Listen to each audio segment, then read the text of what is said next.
You are watching Plainsmen football live on EPS television. And tonight, the Plainsmen are under the lights for the first time since November, and a long-awaited matchup is finally here, and it couldn't get any better. Enid, Muskogee coming right at you, and I'm here with my co-host, Hayden Clark. Hayden, we got a game here. It's going to be a season opener, 2-8 last year for Muskogee, second-year head coach. Coach Woods coming into his fourth season, went 3-7 last year. Both teams playoff hopefuls here in 6A. What do you think about the game tonight? Two teams that were a little bit, disappointing last year in terms of record. They showed really brilliant flashes on both sides of the ball last year. On both sides, these defenses are really athletic in the secondary and in the linebacking core. Both of them play a 4-3 and a 3-4 respectively. They look very athletic. These Muskogee defense, 7 returning starters up. Both wide receivers, Jaden Bell and Caden McGee, both play corner. They're very fast receivers and corners. They have some very athletic linebackers and safeties that can fly to the ball and play fast. They play a 2-read defense, which is a very popular defense in high school nowadays, and their D-line is very big up front. I expect this defense to be very aggressive and very fast on the ball. So Enid's offense is going to have to do a lot for it, and we know that Bennett put a lot of work into the offseason, but he's going to have a lot of work to do tonight. Well, a team that went 2-8 last year, you might think, coming into this game, they may not be very much of a good team, but Muskogee really, they got it all set out for them. They're very athletic. They fly to the ball on defense. So Bennett Percival, it's really all about ball placement tonight. If you can place that ball, Plainsmen can be led to victory. He's not afraid to use his legs either. We saw a lot of what he did this summer and a lot of the work that he put in. He's not afraid to use his legs anymore and run the ball when he has to and escape and scramble from those sacks. I can expect him to roll out a lot on these passing plays to try to push the ball down the field and run the ball to try to keep this ball away from this Muskogee offense, which is a very, very speedy offense too, with 2 of the fastest receivers in the state and a very athletic quarterback who can push the ball downfield with ease. So what Enid's defense is going to have to do tonight, they're going to have to get pressure on him. They're going to have to get pressure as many snaps as they can and get this quarterback pressured into making mistakes with the ball. He has really good arm talent, and he can push the ball down the field with ease. Yeah, you said it all right there, Hayden. I mean, they have a really high-powered offense, a lot of tempo, and, they just throw the ball almost every play, and they only run when they really need to. And they tend to throw the ball into really tight windows in throwing But sometimes they tend to force that, and that's when they can throw the interception. And you saw that in the Ponca City game last year. And then new corner, Jaden McGee, obviously he got moved to corner this offseason, along with Eric Lewis on the other side, both really athletic and fast corners who can get to the ball and ball hog really easily. Yeah, you said it all right there. We also have a new person in the secondary. It's going to be Tyson Kennedy, number 20, a freshman starting on varsity. I've had a couple of those in the past few seasons, Hayden, and I really believe that he's special, as Coach Woods said in an interview with the Enid News and Eagle earlier this week. Yeah, and the Plainsmen also have 6 returning starters this year, or 16 returning starters. So they have a lot of that experience again this year. I expect it to look the same as last year, just a little bit different in fixing those minor problems that they had. Yeah, on the Enid defense, they have 8 returning starters, and 6 out of 8 of them are seniors. And as you said, Jaden Blanc moved from wide receiver to corner. And then we may see Zane Wiggins get some reps out here at defensive end. Him and...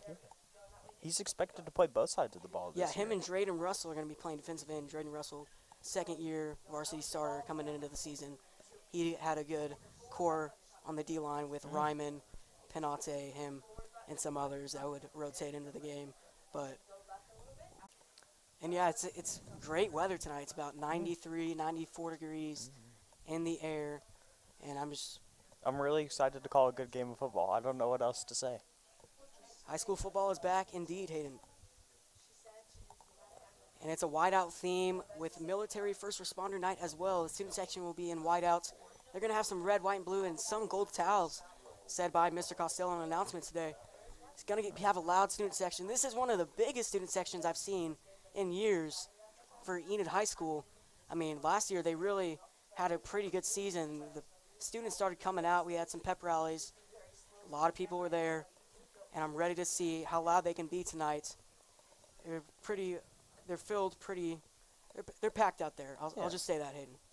you know, to keep it simple, they're packed out there. There's no way to overcomplicate it. There's plenty of people here tonight. And Oklahoma, and the first and second place team have a bye round. So I can definitely see the Plainsmen getting into the playoffs this year. And I'm looking forward to the rest of the season and this home opener and season opener, of course, Hayden. I'm also very excited to see Bennett's progression on offense and see what Coach Woods and Coach Conder did with him this offseason. As we know, again, he's put out a lot of work into his game this offseason, working on running the ball a little more, making smarter decisions with the ball, not really throwing it up anymore.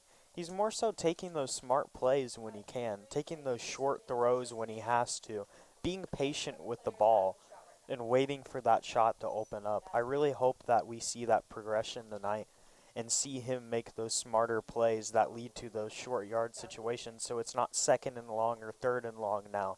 And nowadays it's second and short, third and short, or even a fourth and short where it's manageable to go for it and get it and keep this ball in their hands, because they're going to win tonight if they can keep the ball in their hands longer and not let Muskogee have the ball. Yeah, you definitely said it right there, Hayden. I mean, if Enid can keep the ball, you have long drives, keep it away from that explosive offense, the Plainsmen have a big shot at winning this game tonight. And to kick off for the Plainsmen, number 12, Daniel Reel, a 3-year varsity starter, is going to send it away for Enid. He's going to start off this home and season opener.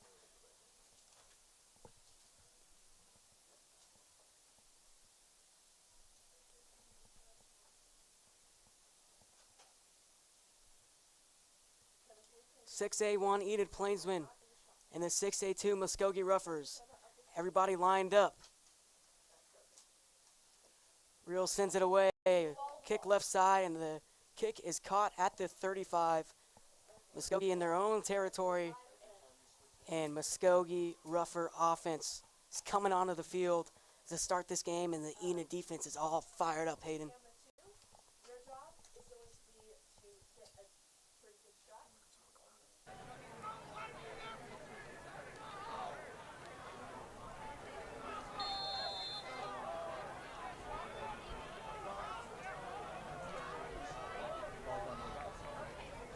Toss play left side. They're going to give it to Tolbert, the halfback. He's going to try to cut up field, and he gets out of bounds. I think he might have got a first down. And it looks like it's going to be second down and 1 for the Ruffers. Big run on the left side. Brittencomb's just not quite there yet.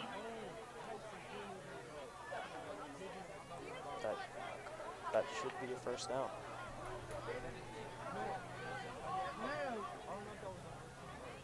Motion.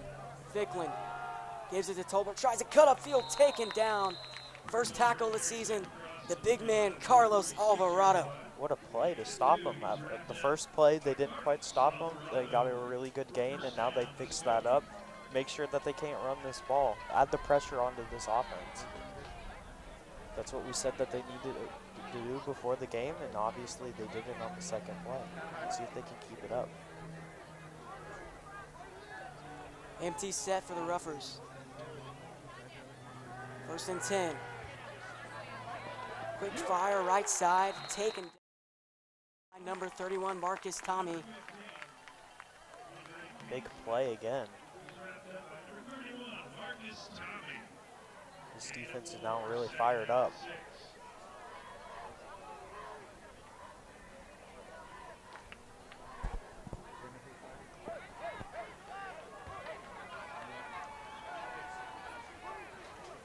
Looks to be in a shotgun set. Ruffers on offense. Motions McGee. McGee gets it, jumbles the ball, and he's going to pick it right back up. And the Plainsmen defense was not there in time. And it's going to be third down for the Ruffers as they lose yardage there. Not what we usually see from this Muskogee offense, or what we heard that they could do. Kind of struggling now after that first really good run. This Enid defense really putting the pressure on them early. Let's hope that we can get the 3 and out, and then we can see this Plainsmen offense in action for the first time this season. First third down of the game for the Ruffers offense. And their first drive as well. Ficklin back to throw. Fires right over the middle. Pass is taken in. That's number 3, Jaden Bell. one of the big targets on this Muskogee offense, Hayden. They're showing off the speed with the receivers early in the game. And, you know, you can't really do anything about that on that slant. Those slants are really hard to cover. Hurry up offense for the Ruffers. Gonna fake a toss. He's gonna give it up the middle. And that looks like number 28 for the Ruffers, Anthony Watson. Takes it right up the middle, gets a decent amount of yards, setting up for second down in Plainsman territory now. This offense didn't really have that tempo at one point. Now they're kind of starting to pick up tempo again. Let's see if this Enid defense can try to find a way to get a stop, maybe force a turnover.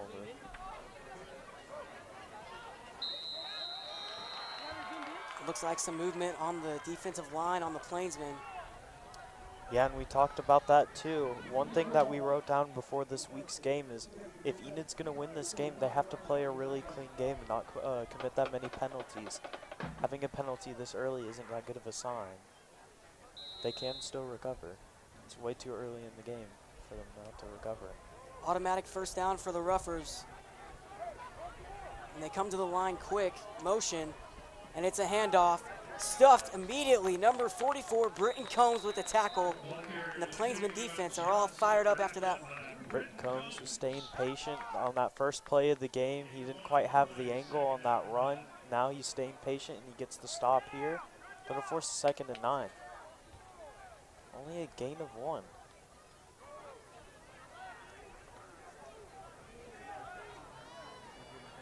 Muskogee moving the ball down the field decently so far. Ficklin, shotgun, back to pass, fires quick left side. It's taken in. Bell makes a quick move. Fumble. Who picked it up?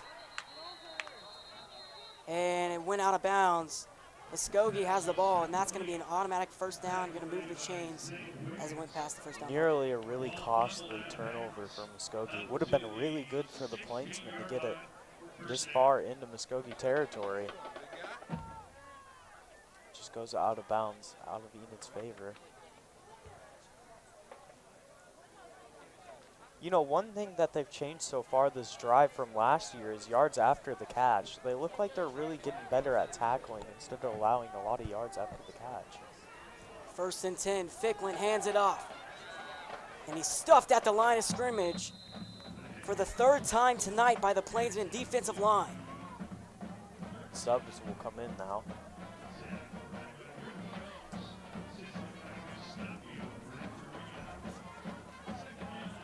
It's going to be 2nd down and 7 upcoming for the Muskogee offense.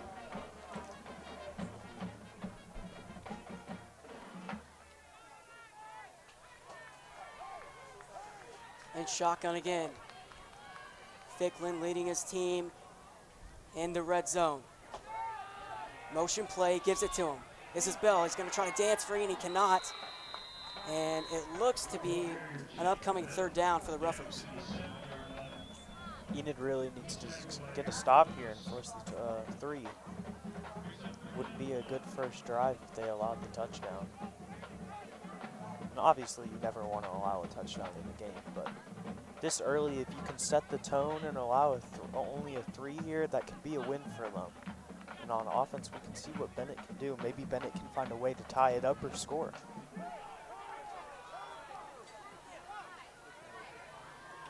And it looks like they're in the Wildcat formation. Watson takes it forward, dives towards the goal line, and he's going to get stopped at the 2.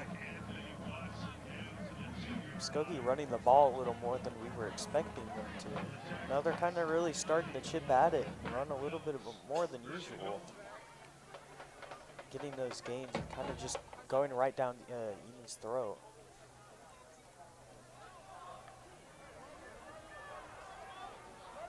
Second and goal at the 2.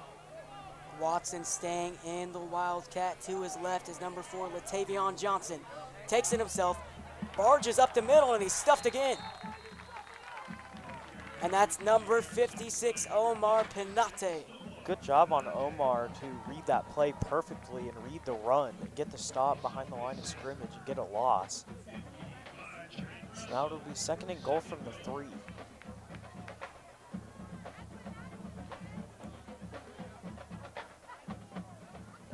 This line is showing flashes of brilliance so far this drive. They just haven't quite pieced it all together yet. Ficklin back in the game for the Roughers. Johnson at his left. Rolls left, design play. He's going to fire towards the end zone. Broken up by Eric Lewis Jr. And it's going to set up for 3rd down and goal for the Plainsmen defense. He was just looking that way the whole time when he rolled out to his left, and Eric Lewis read his eyes perfectly and saw where he was going with the ball and made a really athletic play to jump up and deflect the ball. That's going to force a 3rd down, and the Enid Plainsmen could get off the field here if they can get a stop on this down. You can definitely hear the noise here on 3rd down at the 3-yard line.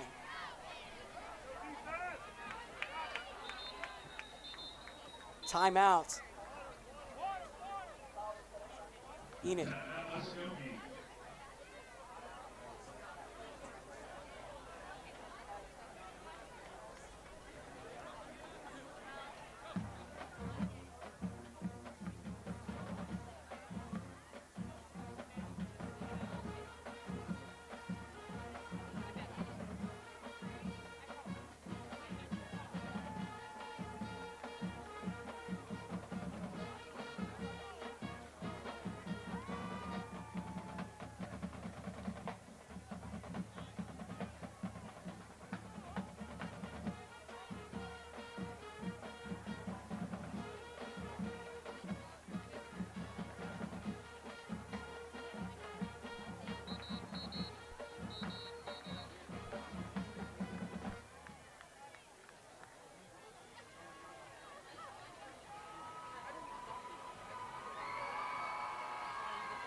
If this Plainsman veteran defense can get a stop here on 3rd and goal.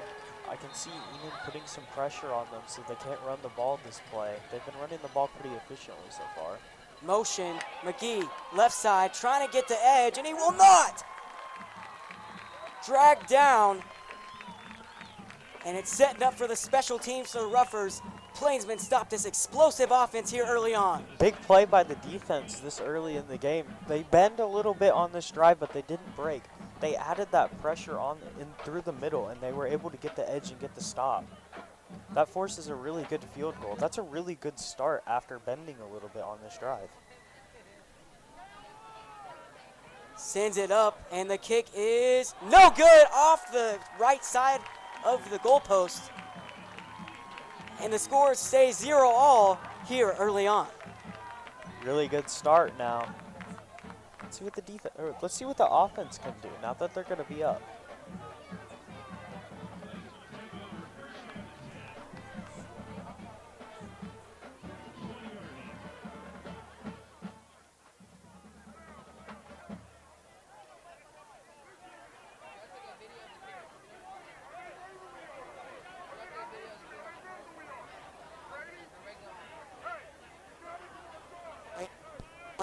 Offense on the field for the first time tonight.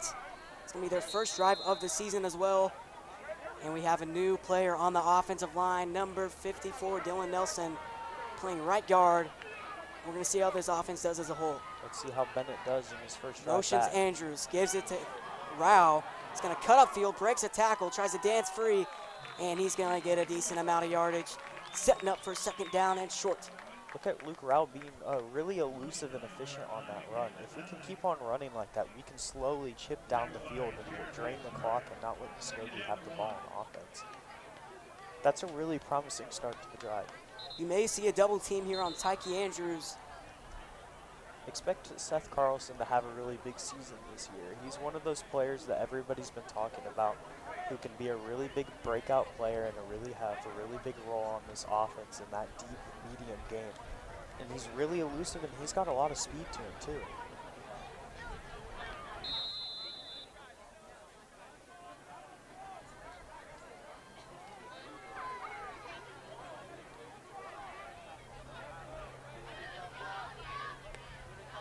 Percival, 2nd and 1.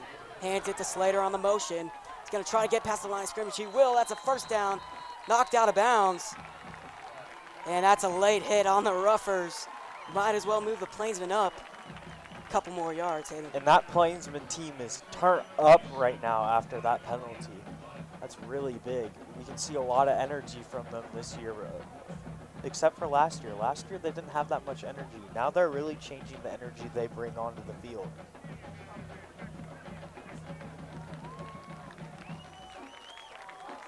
And it looks to be a penalty, like we said, on the rougher defense. It's going to move them up 15 yards. So the Plainsmen are going to set up first down and 10 in Ruffers territory at the 48-yard line. And they take Withy out of the game.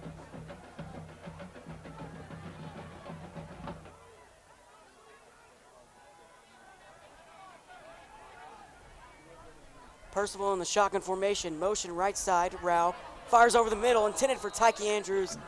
Pass, I think, was batted up by maybe a linebacker or a D lineman for Muskogee. 2nd and 10 from the 48. That was a really good throw by Bennett, showing a lot of promise. Just a really good play on defense to get the deflection. Tyke was pretty open there. It's kind of a tight window to get, but he showed that he can get it.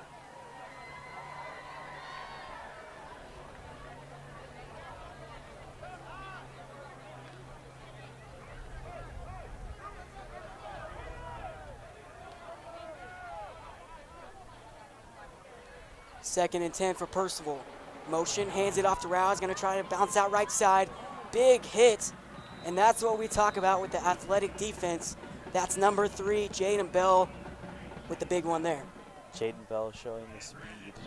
Nothing much you can really do there. Jaden Bell just has that really good speed, and he laid the boom on Luke Rao. A loss of 1 yard off of that play. Plainsmen 3rd and 11, still in Ruffers territory from the 49.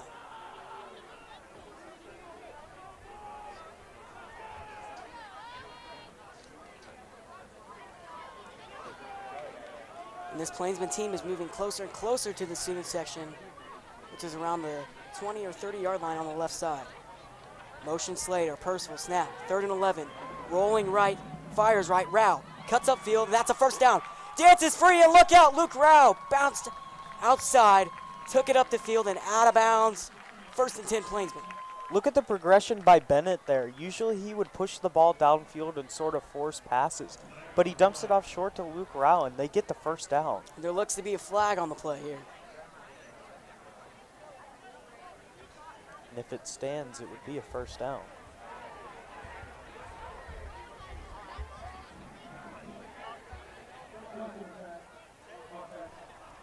Offsides on the offensive side of the ball. So the Plainsmen are going to set up once again for 3rd down. Can't be making those mistakes. And it cost them a first down, and now they're going to have to try again from a longer situation.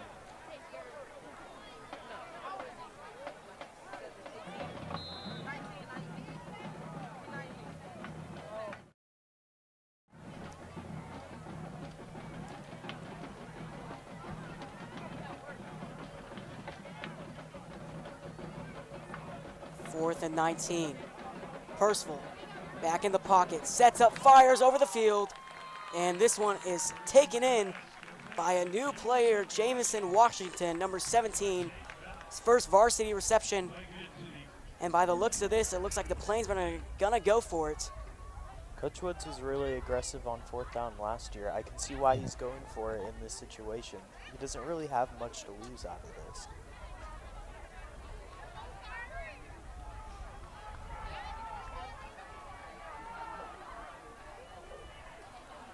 Fourth down and 5. Trying to get the Ruffers to jump. Percival walking off as that was a timeout for the Plainsmen.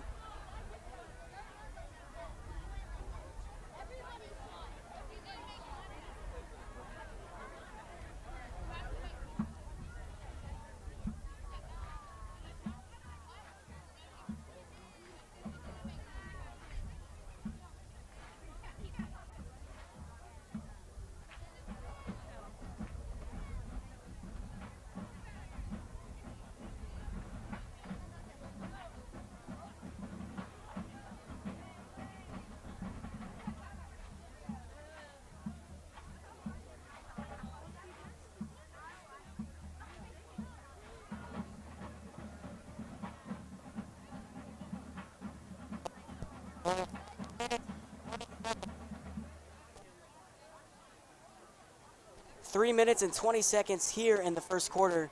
Score 0-all. And the Plainsmen are on 4th down and 5 yards to go. Might see a creative play by Coach Woods here. Percival steps back. Firing. Rao, right side. And he's taken down. Try to get away from the Muskogee defense, and he could not. So the rougher offense is going to set up as the Plainsmen offense comes off the field.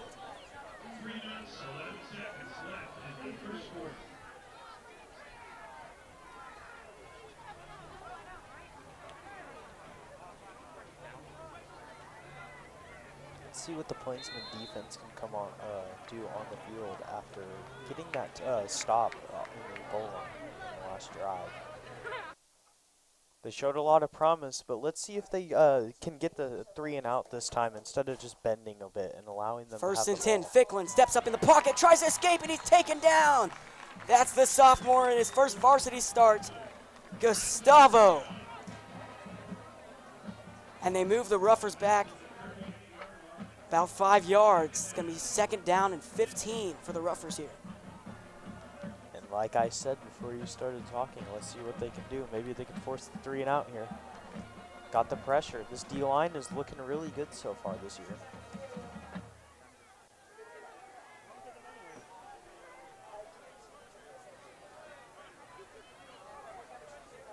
Empty backfield, Ficklin fires quick right side. It's a wide receiver screen play. And he cuts it up the field, and there's a flag down after the play. He only gets 5 on that one.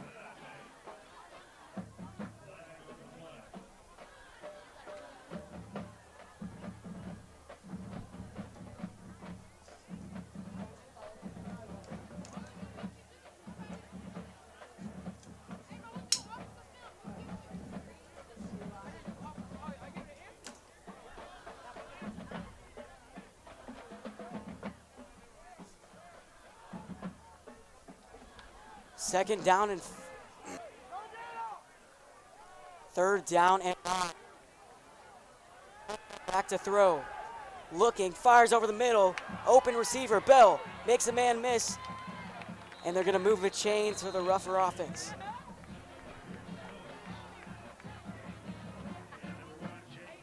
They've been throwing the quick passes so far in this game.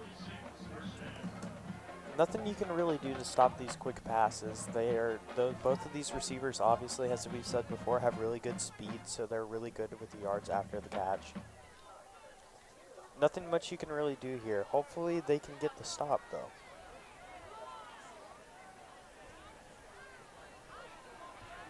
Motion. And he's taken down. Drayden Russell.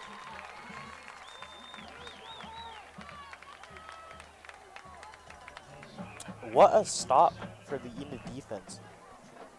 I see they lost about 7 yards on that play. So a really good play for the Enid defense, showing some flashes with some really brilliant plays so far. And it's 2nd down and 17 for Muskogee.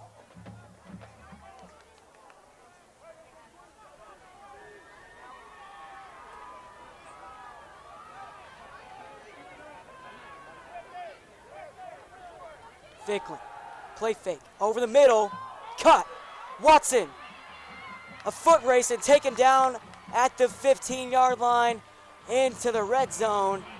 Muskogee Ruffers are running it up. Really good play for the Muskogee offense as our Plainsman defender tripped on that play. He was able to get a lot of yards after the catch. It's what they've been really good at stopping so far, but they cracked on that play. Tolbert in the backfield with Ficklin. Straight drop. Ficklin looking, fires. Got a man, spin move, taken down. Reception, number 15, Beasley. We're winding down to the last 30 seconds of the first quarter. Muskogee in really good territory. It's not looking good for Enid right now.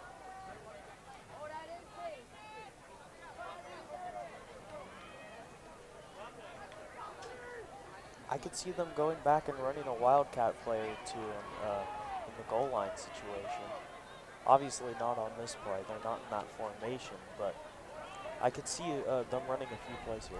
Ficklin under center, toss left side to Tolbert. Tries to cut it upfield, gets a couple yards, and he's taken down by number 35, Carlos Alvarado, the leading tackler last season. As I said just a minute ago, I expect to see them to run the ball a little bit on this drive, this close into territory. Seems to be a timeout on the field. No, it's the end of the first quarter. Excuse me, end of the first quarter. As we get to the end of the first quarter, the score is 0-0. Nobody leading but Muskogee in dangerous territory. We will see you in the second quarter.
First and goal at the 5.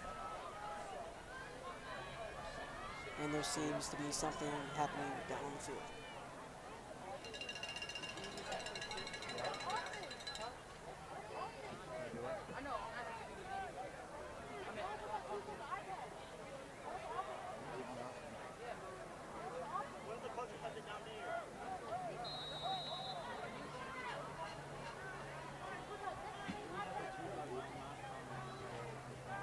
Ficklin back to throw.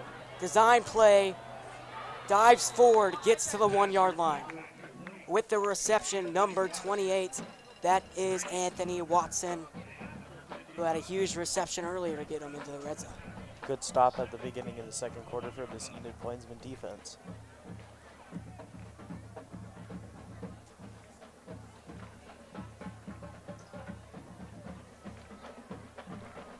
Ruffers looking to score at the 1-yard line, second down and goal.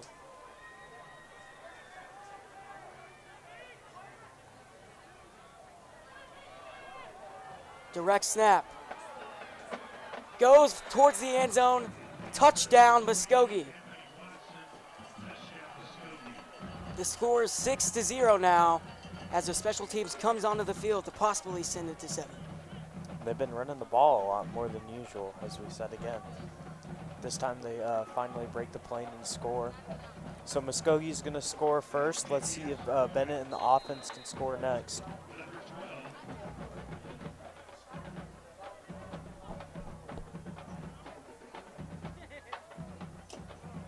Kick is up and it is good. And the score is 7-0. Enid trails. Kickoff soon.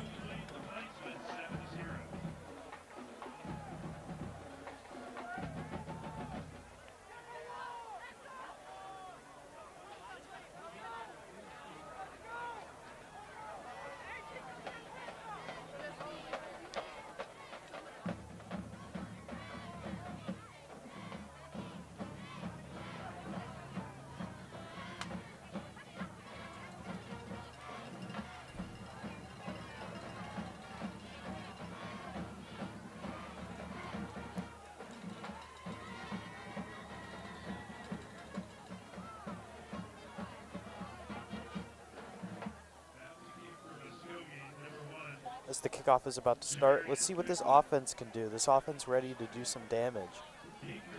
So close to having the pieces together on their first drive. Let's see if they can correct that on their second one. Jamarian Ficklin to send this one away. We might see an onside kick because he was not sending it away last time.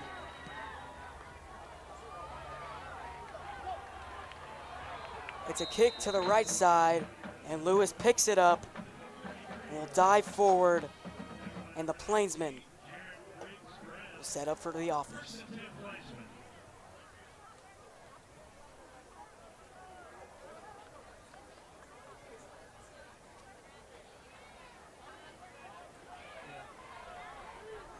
This Bennett in the offense will start on the 32-yard line, first down and 10.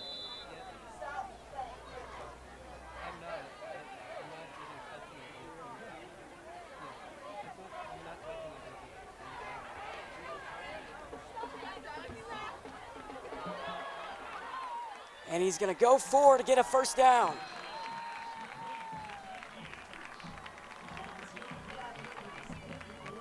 Good play with the yard after the catch for Tyke Andrews. His first catch of the season goes for a little over 10.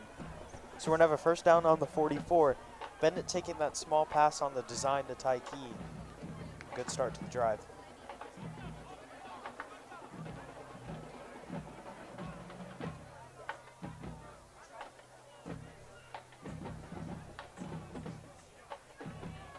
First and 10 for the Plainsmen.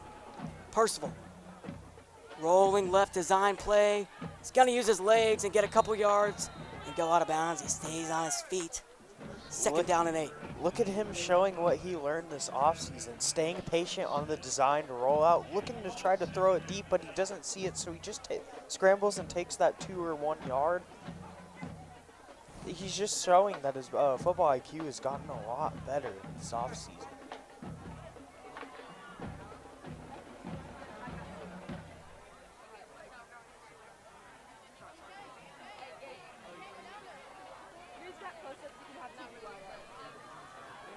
Second and 9. Rao trying to get off his guard, and he'll get it. Looks to be in there.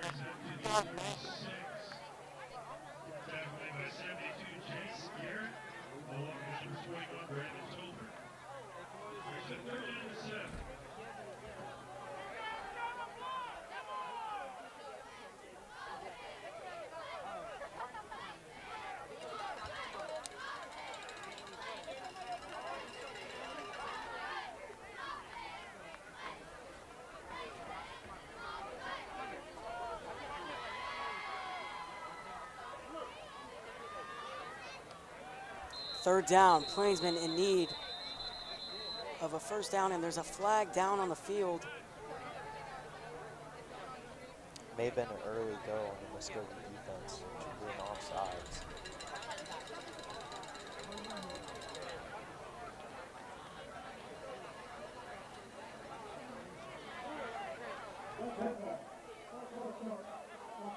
False start on the offense. Well, I was wrong. You were wrong here. It's going to be third down and 12 for the Plainsmen offense at their own 42-yard line. Score 7-0. Muskogee leads. And 9 minutes and 45 seconds to go. I believe that's the third penalty tonight. You can't be making that many mistakes this early in the game. That can cost you down the stretch. Muskogee looking to send pressure here on the defensive line. And they're going to send a bunch of people. Percival rolling right, fires right. Brock Slater reels it in. First down, Plainsmen on the right sideline. And wow, Hayden, what a throw by Percival right there. What an athletic play by Bennett to roll out and use his arm talent to get that ball down the sideline. A perfect dime on the sideline for the sideline catch. So they face adversity and they get past it and they get the first down. So now we're past midfield on the 40. Let's see what they can do. In rougher territory. Condor in the backfield. Gonna give it to Tyke off a sweep. Tyke trying to bounce it outside. Look out, Tyke Andrews can fly. First down, Enid. Now this offense is rolling. A design play to Tyke Andrews, a sweep down the left side. He gets the first down, and look at him throw that defender on the ground. It's a really Gave good him the play. Heisman pose right there. Uh-huh.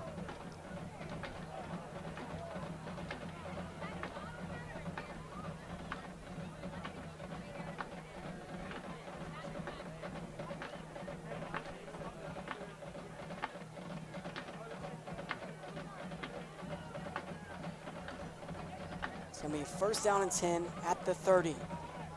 Looking to get into the red zone, maybe even farther. A tight formation, and there's a whistle down on the field. You mean the blue zone, Landon? I do need the blue zone, Hayden. That's a timeout for the Plainsmen. And we will be back shortly after this short break.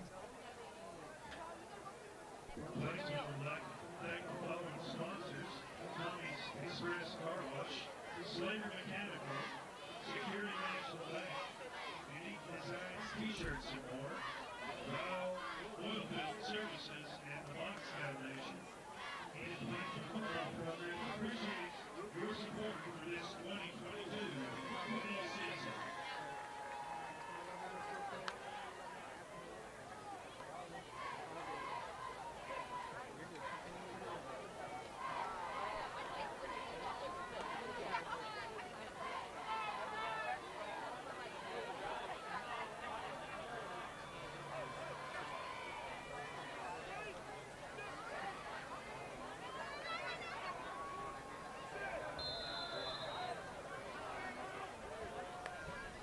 First down and 10. Rao cuts upfield, gets 5 yards on the play. Second down and 5 upcoming.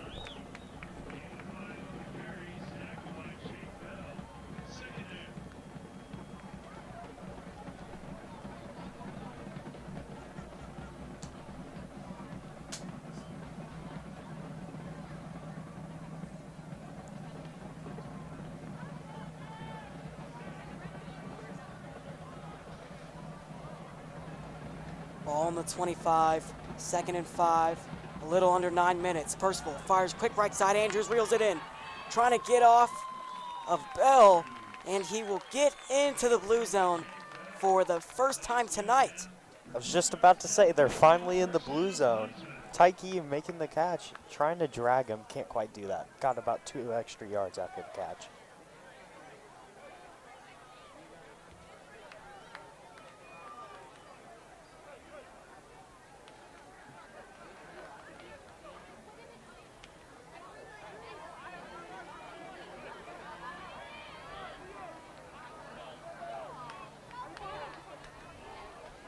First and 10 on the 15, Percival. Design play, Rouse got it, and the Ruffers read it right there. The Ruffers read that play like a book. Not much Luke Rao could do there. On the tackle, number 6, Deshaun Smith, a senior outside linebacker for the Ruffers. Looks like he lost about 6 yards on the play. You know, Tyke could have been a little open on that play, but I don't think Bennett could have saw it or made that throw. Especially on the design. On the design, Screenplay. there was pressure in his face. It could have been a really hard throw to make. Rao in the backfield with Percival. 2 receivers on the left, 1 on the right. Motion, gives it to Rao. Gonna try to power forward, and he will only get a couple, setting up for 3rd and long. Into the game comes number 17, Jamison Washington. Out comes number 8, Zane Wiggins. So it looks to be a 4-receiver set here. We may see shotgun.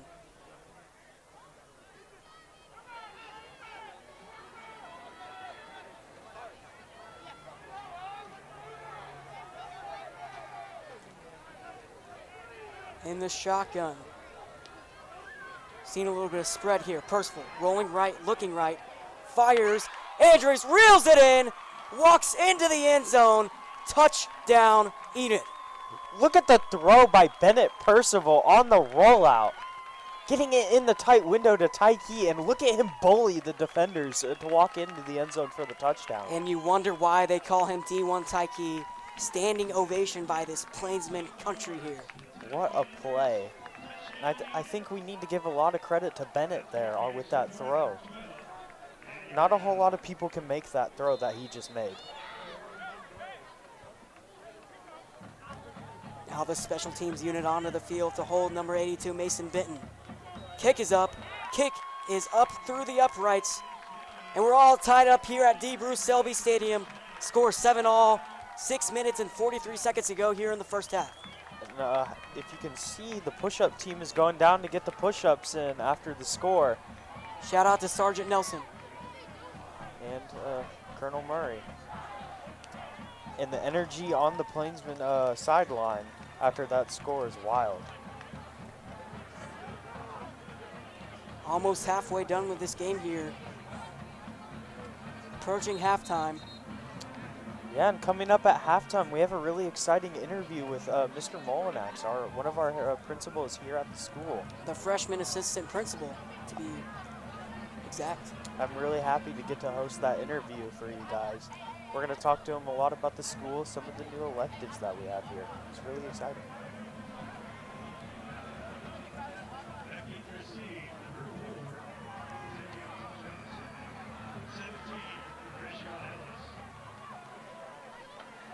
Three-year starter Daniel Reel to send it away for Enid.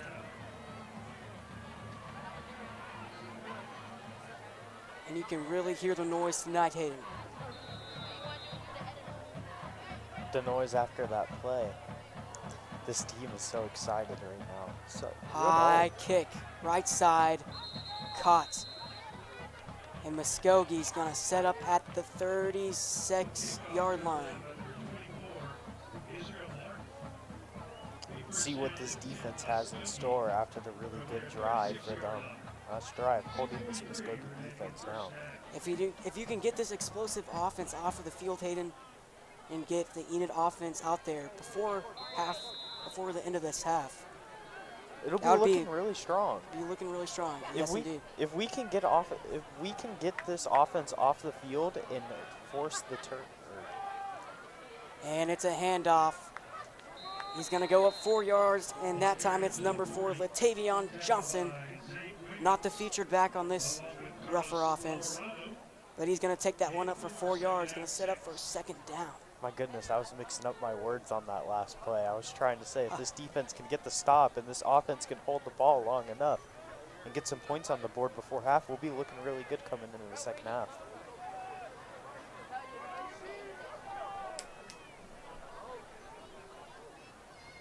Second down, Ficklin has the pressure, going right side. He reels it in, but do they say he's in? They say he's out. That was number 1, first year starting at corner, Jaden Blanc. Pushed him out of bounds. And he almost made the really athletic leaping interception, but fortunately for him, we're thankful it wasn't that a catch. that catch was out of bounds.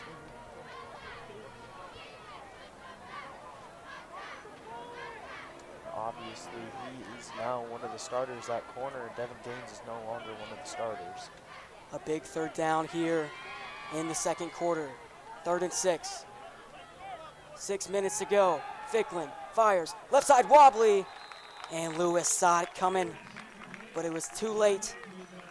And it looks like the special teams units on both sides are going to come out and send it away. And look, they're starting just like we said they could. Forcing the 3 and out. Now let's see if this offense can hold on to the ball for at least a good 4 or 5 minutes. Get some points on the board before half.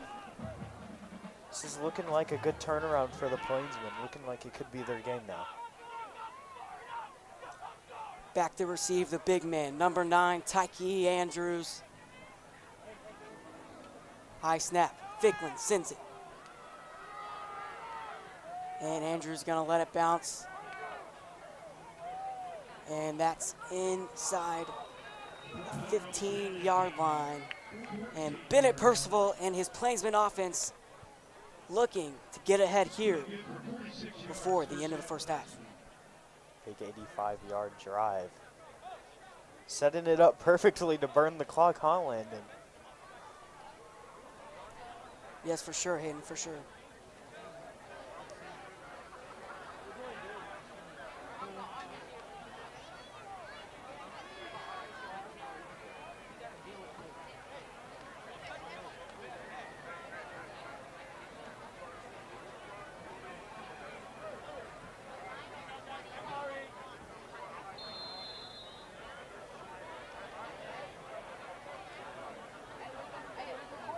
First and 10 from his own 14. Percival. Route. And he gets to around the 20-yard line. It's going to be second down for the Plainsmen.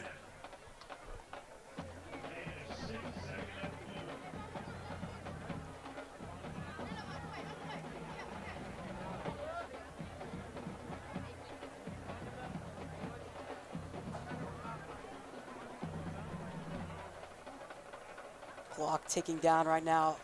A little over 5 minutes to be exact. It's 5 minutes and 8 seconds to go. And Enid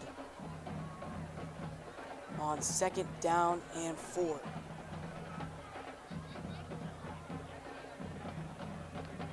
Motion. This is Seth Carlson looking to bounce outside, and he will. That's a first down. Flag down on the play. And what are they going to call? Could be a holding on the offense. Wouldn't be ideal this deep in the field. You don't want to get put back that far.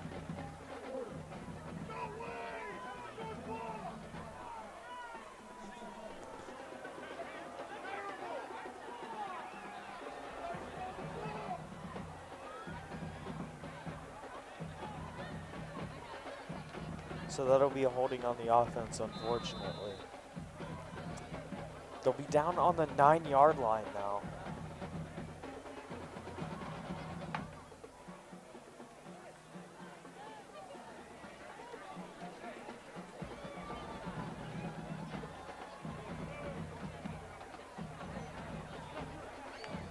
Second down and 9. About 4 minutes and 30 seconds here in the first half. Percival, shotgun. Hands it off to Rao. He's going to try to cut up left side. And he'll get a short amount of yardage there. He's going to set up for third down and 6 for Enid. Excuse me, the ball was on the 15-yard line. I said the 9. That's on. Percival looking for his play call here from Plainsman head coach Rashawn Woods.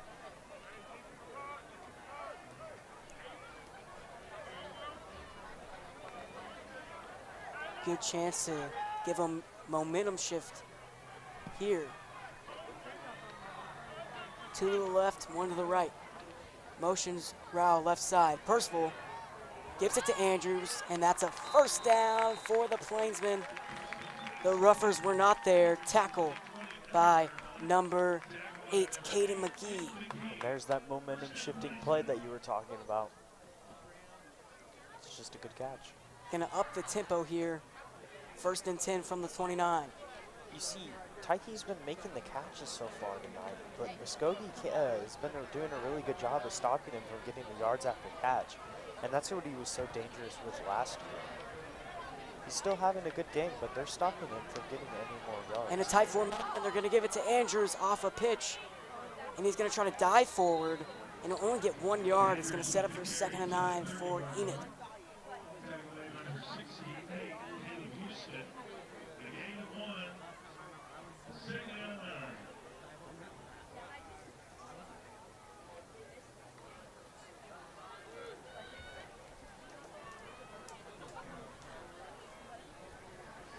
2 minutes and 40 seconds left here in the first half.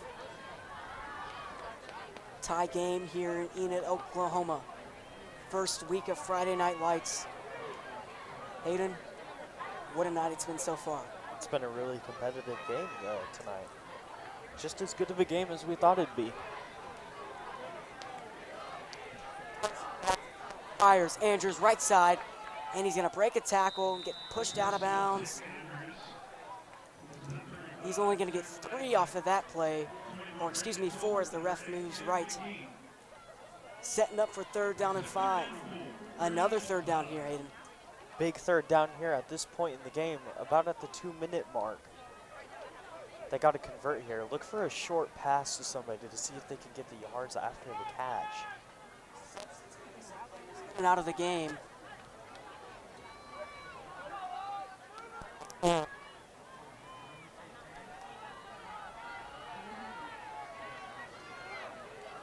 Percival, shotgun, motions, Washington, gives it Rao, gonna try to go right side, pushes off a tackler, and he's not gonna quite get there. Only 1 yard off of that play. 4th down and 4, special teams onto the field.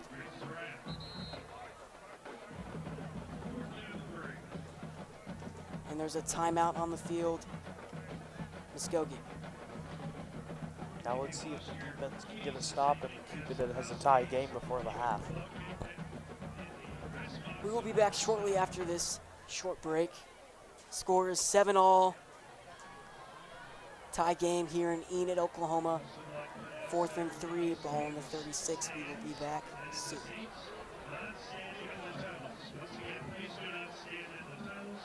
Make your way to the seating area. Thank you for your cooperation.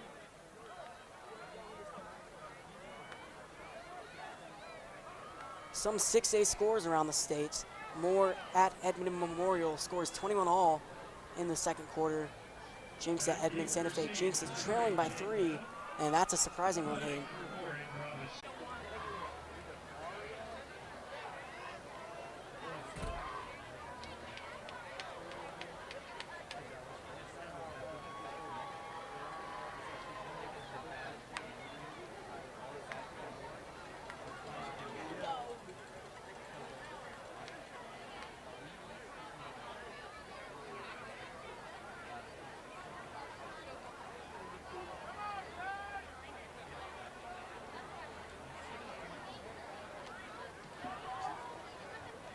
So it looks like each team might have a penalty. It looks like they could redo the play here.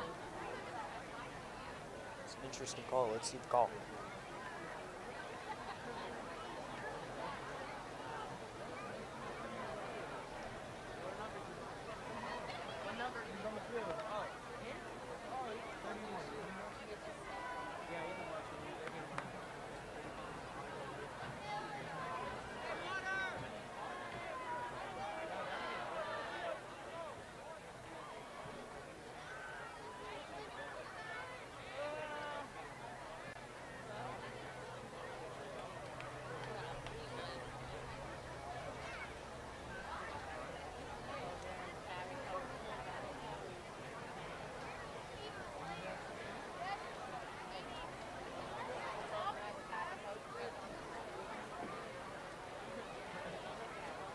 Here comes the decision on what they're going to do.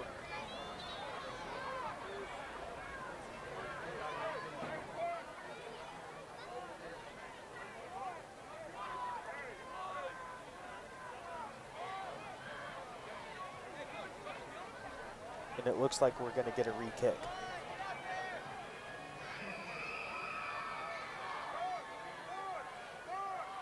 So because the penalties will offset, they chose to re-kick the ball instead of have it where it was.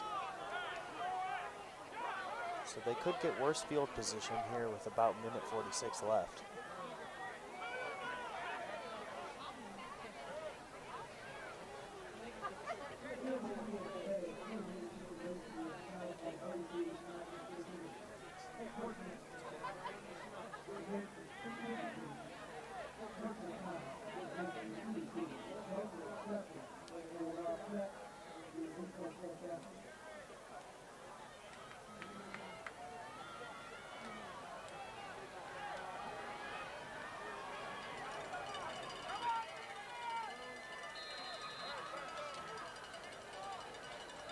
Robinson to set it away for Enid here. Back to receive once again, Jaden Bell. Enid to send it away again. Bell takes it in from the 25. Cuts left side. Stays on his feet, trying to bounce it out left. And he'll get stopped at the 34. And Muskogee and Jamarian Ficklin's offense set up here for 1st down. he broke like what, 4 or 5 tackles? Still couldn't get as many yards as they would have ended up having. So I guess it doesn't really benefit them that they re-kick the ball.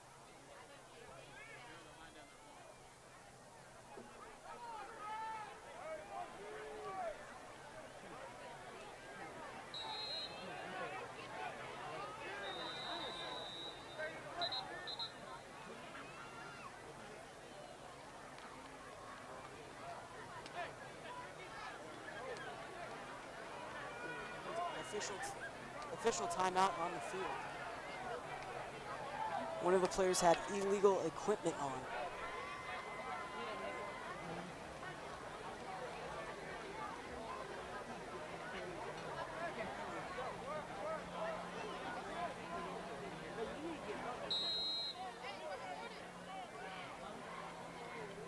First and 10 from the 35. Play fake. Ficklin fires.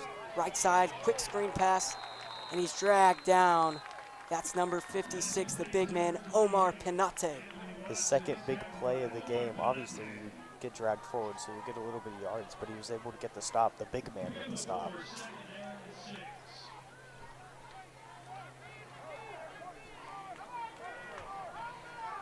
Muskogee has 2 timeouts left here with a minute in the first half. They might try to up the tempo on this drive, obviously. Ficklin back to throw, fires left side wide open in the secondary, dragged down by 3 defenders. Number 15, Beasley. Big play by Muskogee. He was wide open down the field. The Plainsmen are lucky Eric Lewis was there to get the stop before he got more yardage.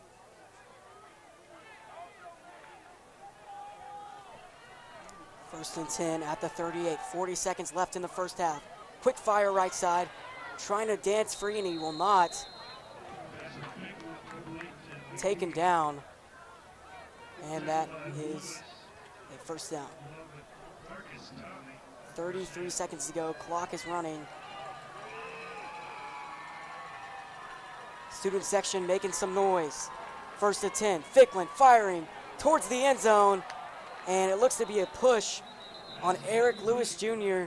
It's going to set up the Roughers into Plainsman territory near the goal line. The Muskogee had a wide open man down the left side. I'm surprised they didn't throw it that way. He may not have seen it. And that's a costly penalty from Enid.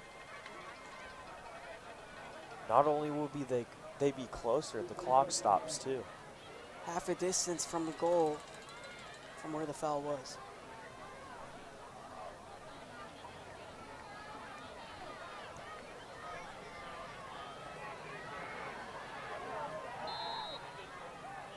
.21 seconds to go. First and 10 at the 13. First and goal, excuse me. Ficklin, straight drop, fires, and it's over Bell, and it's incomplete.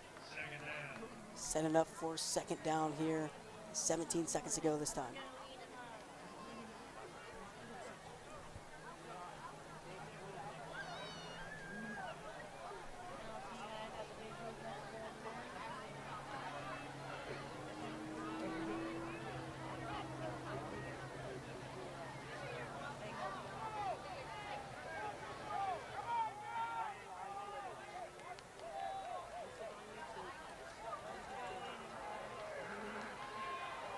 Trips left for the Roughers. One man on the right side. Ficklin back to throw. Looking over the middle. Pass is broken up off of the hands of number 15, Beasley.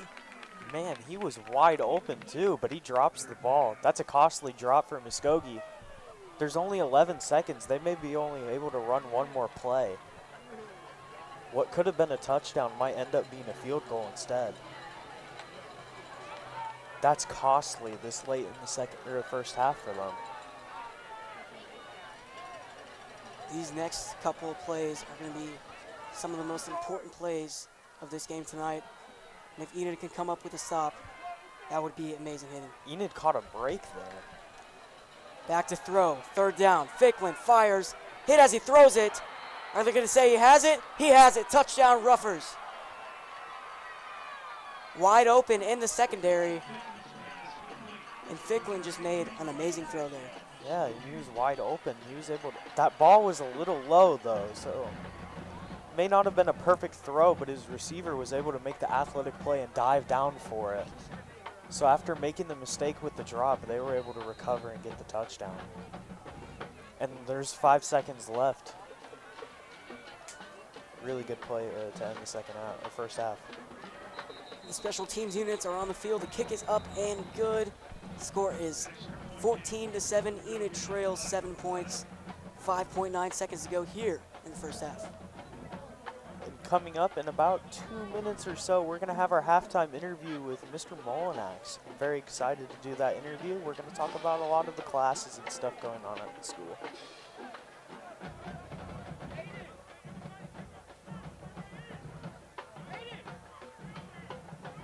By the looks of it, they're going to redo the extra point.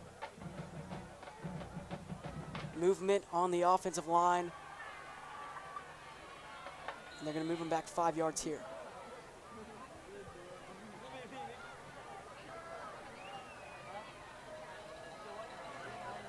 Snap, hold, kick is up.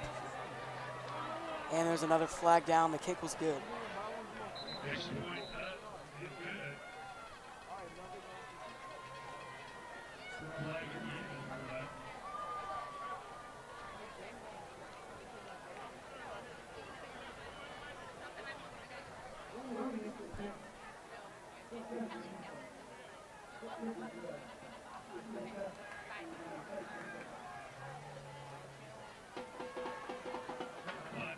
Seconds remain in the first half. Muskogee, 14-7.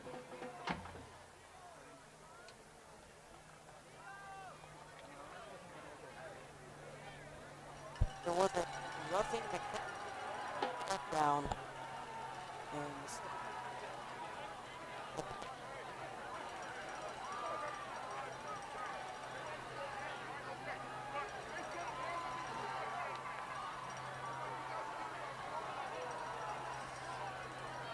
Kicking off to very quickly. Deep receiver Enid. Tony Andrews. Tyson Kennedy.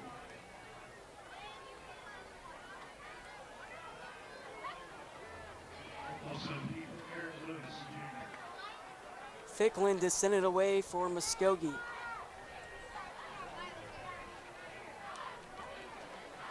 (14-17) the score. Enid trails. About 6 seconds to go here in the first half.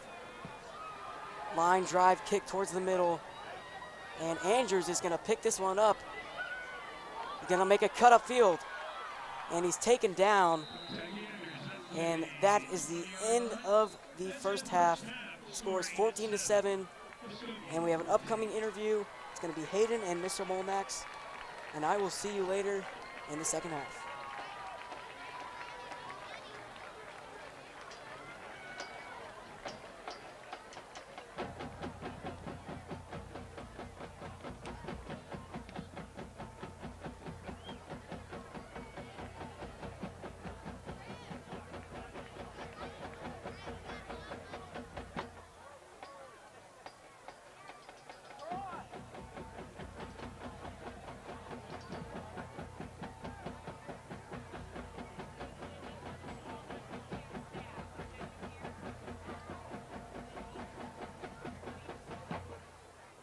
And now, ladies and gentlemen, we begin our halftime entertainment. We'll begin with the Enid High School cheer under the direction of Ali Silver.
And we are back for the halftime show. I'm Hayden Clark, and this is Mr. Molinax.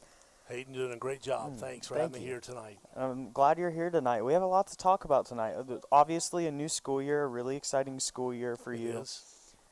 Got a really interesting year ahead of you. What do you like about this school year? Well, first of all, I'm going to say you guys are doing a great job. I came up with 5 minutes left in the first half and started listening to you guys. And your director over there, boy, she's spot on. She's killing it tonight. Cameramans are doing great. This is really an awesome job, doing really well. Let me talk about this year. Can you believe this? We have 2,302 students this year. Big school this year. Big school. It keeps growing. A choice of Northwest Oklahoma.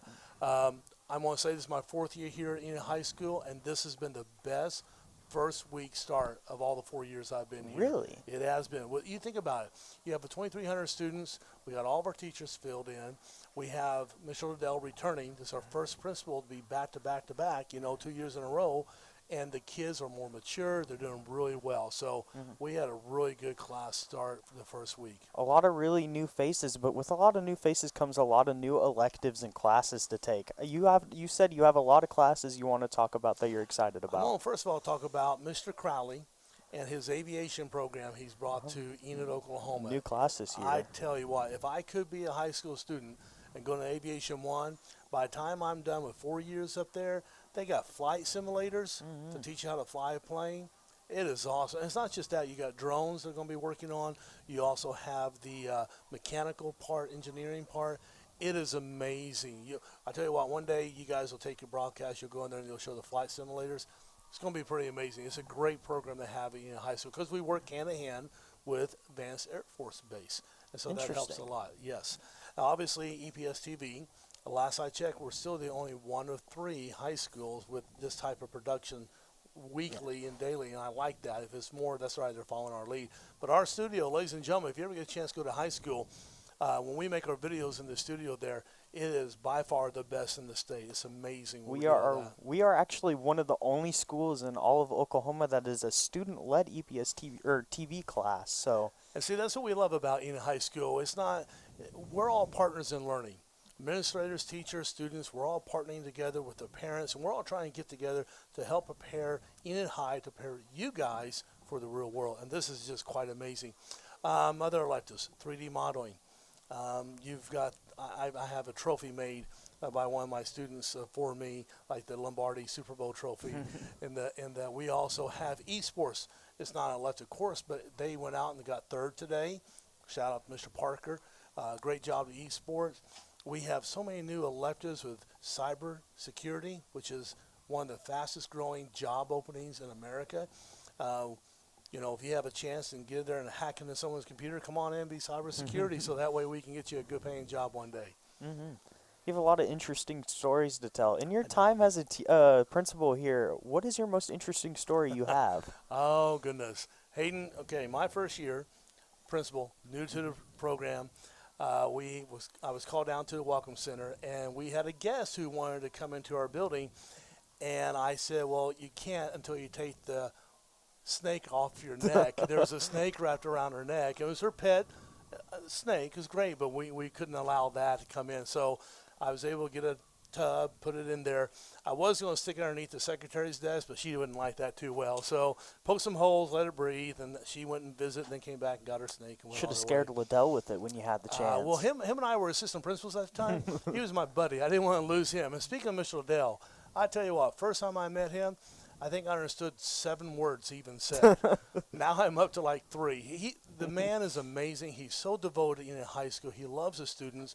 This is my first principal. Get this. In 7 years to work 2 years in a row, because I worked at Longfellow, then Waller, then I came to high school, and I had Dr. Darrell, then Mrs. Cruz, and Mr. Liddell, and I finally get another principal back to back with Mr. Liddell. Great man, doing a great job. He believes in the students. He wants the students to take ownership and life into the school. He trusts us to do our job. I'm over the freshmen, all 681 of them. I tell you what. Oh, man, I guess we're getting ready to go. No, and we're look not good. at We're this. good. Liddell's going to kick the ball here. Oh, my goodness. Let's go see Mr. Liddell. He will talk about football, okay? He'll talk about football, not this American football. So he had me come up tonight so we can sit there And let's see how well he does tonight. Let's see if he can be a starting kicker for the Enid High School football team. Now, you guys know he played professional soccer. You know Yes, that, right? he did. Yeah. He's got trophies. Heard he was pretty good at it, too. Very good. Very. So let's see if he can make the kick. He gives me a hard time because I don't know much about soccer, guys. I'm really sorry about that. Well, if he doesn't make the kick, now you have leverage on him. I will definitely have leverage on him. I'm not a betting man, but I'm going to bet he gets this. What do you think? This kick would be for the win. Look at that. And look at that. at that. Liddell for the win. Is he going to go for another?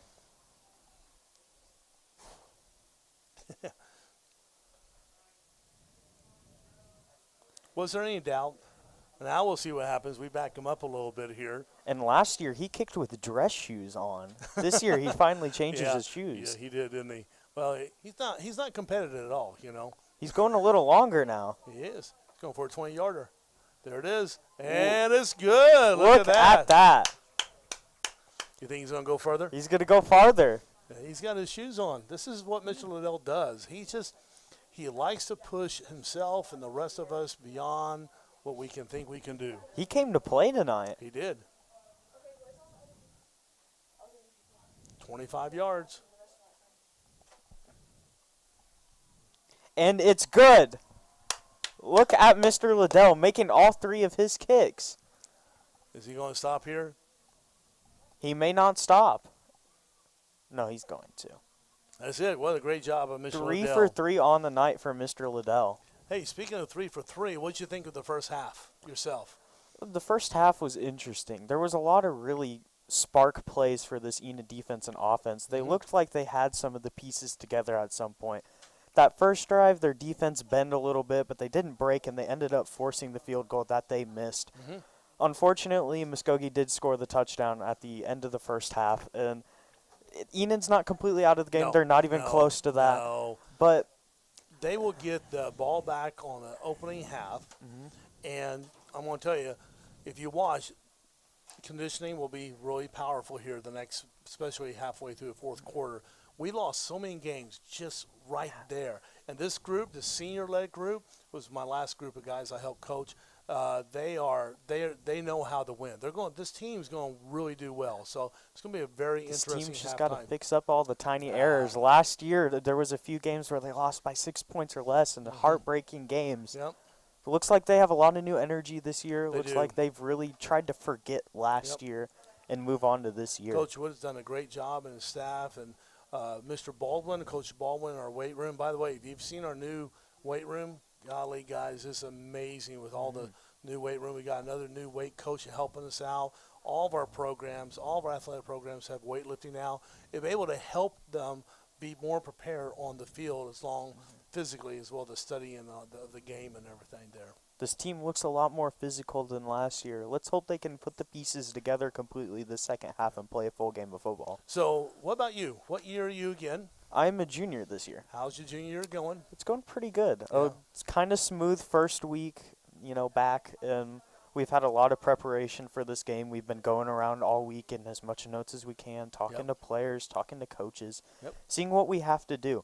We've stayed up late nights, me and Landon, doing a lot of work to try to get as much preparation for this game as possible. And it's been a good game so far. Yeah. We've called a pretty good game, and we've seemed to have all the pieces together. I tell you guys are great. I mean, the way you guys called it, sat there and watched you, the knowledge of the game, the knowledge of the rules, you guys have definitely done your homework. So what's your prediction? Come on, I know you can't give your opinion. What's your prediction? Come on. Should I give a prediction? No, but I'm gonna. Okay. I could say Enid wins this 24-17. Okay, I like it. I think they come out second half and make their adjustments. I think Muskogee has a lot of players that are probably playing two ways. We don't have as many. Let's see how it goes. I think you're going to be spot on. And by the way, I tell you what, guys, for those of you out there watching the game, thank you for your support. Thank you for your support for this guy and Landon and everyone on the EPS TV. They are doing a marvelous job. And if you ever get a chance to see them or stop by the studio, please do.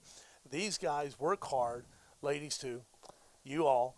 work hard and doing a great job. And I'm honored to be here tonight to be with you. I'm going to stick around a couple minutes into the third quarter, maybe have some fun with you guys as well, if that's all right. And on a last note, before we start this second half, if I get that prediction wrong, I'm blaming you fully.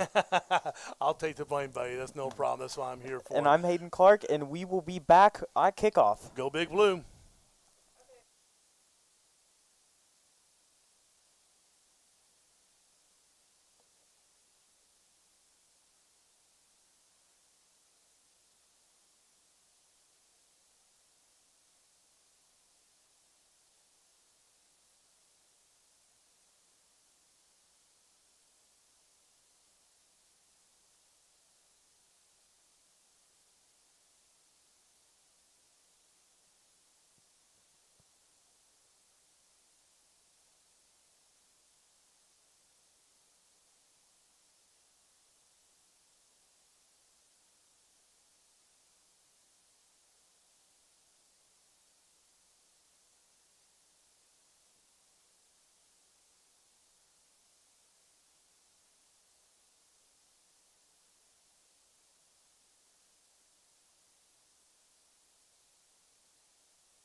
And we are back for the second half after a few minutes being away. Enid is going to receive.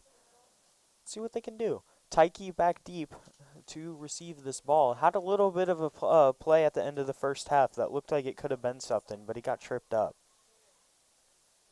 So to recap the first half, Enid and Muskogee looking really good on both sides of the ball. Few mistakes that they made that could have cost them a bit, but overall this has been a really tightly contested game. Both teams really giving it their all.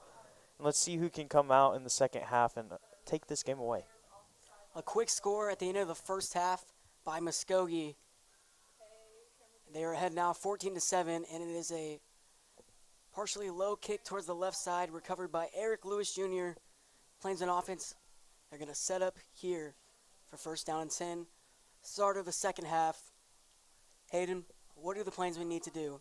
They just need to fix up the tiny mistakes on offense. In the first half, you saw a lot of little tiny mistakes that they didn't have to make. They did that on defense, too. They bend a lot on their drives and don't really – they waste a lot of time and their defense gets gassed. Throughout the game, you're going to see their defense gets gassed if they stay in that position. And tonight we're fix it up. We're going to see if the streak keeps going. Enid has won 2 of their last 3 home openers. And will they keep this streak alive tonight? But Bennett has looked solid so far in this game. Handoff to Rao. Tries to get left side. And that's a 9-yard gain for Enid. And look at him bruise down the field on that, fixing their mistakes from the end of the first half. Gets about 9 there, just bulldozing over defenders and making missed tackles. 2nd and short here for Enid. Plainsmen offense are making their play calls. I'm intrigued to see what happens here. You know, as you notice, Big E is not on the offensive line right now. Looks like Martin Hearn. Percival gives it to Rao again. He's going to bulldoze forward. First down, Enid. Look at that run. And he's just so strong, Hayden. He's just bullying defenders right now. If it ain't broke, don't fix it. If the running the ball is working, keep on going at it. And he is such a tough running back to take down. He's so elusive, but when you actually get him, he can take defenders and drag them pretty far. He's a all-around good running back. 1st and 10 at the 47. Motion. Handoff Rao for the 3rd time in a row. And he gets taken down behind the line of scrimmage for a 2-yard loss. He nearly broke that tackle there, which shows how strong he is. Unfortunately, it's a loss, but he's such a physical person. He's hard to take down. Some scores around the state. More at Edmond Memorial. This game is tied up at 28. Going to the next one, Edmond North at Deer Creek. North ahead by 4, 14-10. And now back to the game. Withy and Rao in the backfield. Motion, Slater hands it off. Rao again. Finds a hole, gets a decent amount of yardage, setting up for 3rd down. Look at him fix the mistake and stay patient and then burst up through the middle for that gain. Shows that he's not only tough, he is versatile.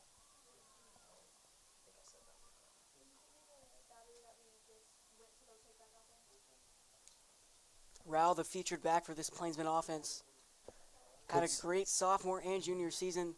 He's looking to have an outstanding senior year. You could see a throw here on 3rd and medium.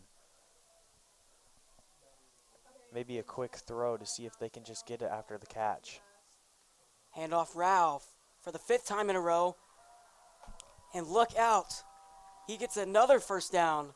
Move the chains. Number 22, Luke Rao. And wow, he is special.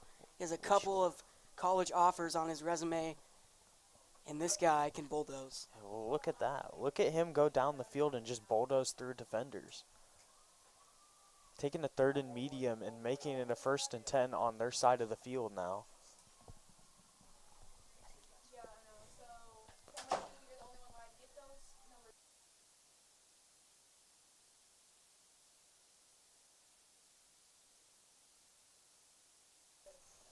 Percival hands it off to Condor as he's in the backfield this time.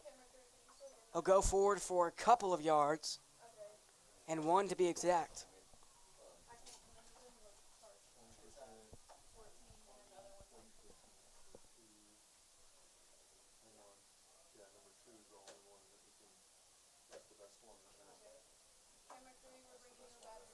See what Coach Woods has in store for this offense on 2nd and 9.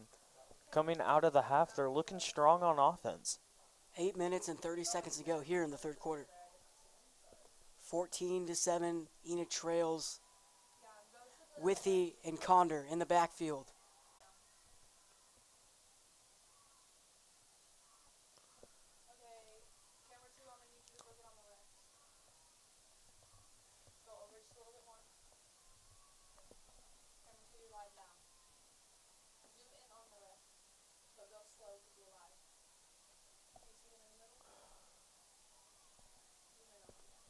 Fourth and 7 for Percival and his Plainsman offense. Redoing that play right there. Motions Rao. Percival looking. Right corner. Broken up. Athletic stop by the Muskogee defender. Unfortunately, that will be a turnover on downs. He really made a play right there. He dove and What broke a that play. up. we talked about that athleticism on the Muskogee defense, and they really showed it there to get the turnover on downs. See if the defense can bring that energy too. We know they can. They've showed it all game long.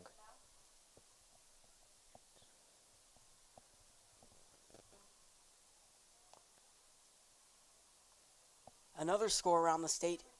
Westmore at Union. Union is plowing over them 50-3. Southmore at Putnam City North 14-6. PCN leads. Whistle down on the field. They're not even going to get to run a play. And of course, yesterday, Bixby at Owasso. Bixby just ran them over 49-14. Oh my goodness. As Owasso was supposed to be either the first or second best team in 6A, obviously Bixby being up there. But, I mean, Bixby really showed them what's Owasso up. Disappointing a little bit that night. Battle of the suburbs, and Bixby came on top. And Owasso's not a bad school by any means. It's just, maybe it wasn't their game that night. Yeah, for sure. I mean, the Owasso quarterback from last year did transfer over to Bixby, and he really His showed revenge game. Yeah, really showed him what's up. As an interview that I saw last night after the game, he said that it's the right place for him and that he really had to move schools. So It looks like he made the right decision. as they're on a 50-game winning streak now. Oh, that's impressive. It's not easy to win 50 straight games. 1st and 10 now from their 37-yard line. 7 minutes and 15 seconds to go in the third quarter. Handoff. Good physical play by the defense to drag him down to avoid the yards. The gain. It looks like a player might be down.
For Muskogee. Good job on the Enid defense to get the stop. And Enid caught a break right there. They did catch the break with the drop, but they've played good on defense this drive. Can possibly tie the game up in this Yeah, now upcoming drive. Enid will get the ball.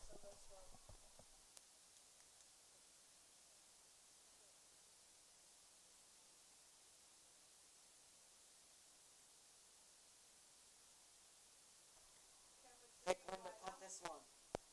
High punt. Bouncing. And it goes out of bounds. Bennett Percival and his Plainsmen offense trots onto the field. And last drive we saw a lot of running play calls from head coach Rashawn Woods. Maybe they keep that up. Maybe they try to attack the field a little more. I mean, if it ain't broke, don't fix it, right, Landon? Of course. Obviously, you should run the ball a little bit, but maybe they should throw the ball. They need to. 2 wide receivers on each side. Washington in the game now instead of Withy at H-back. Handoff round. They keep running the ball. And he gets tripped up. He could have had a big play there, Hayden. And now he's a little upset. He could have had a really big gain there, but he slipped. He's going to be a little frustrated after that. But when moments play. like that happen, you just got to shrug it off and go to the next play because worrying about it. You have to have that ability to forget about the play and move on to the next play.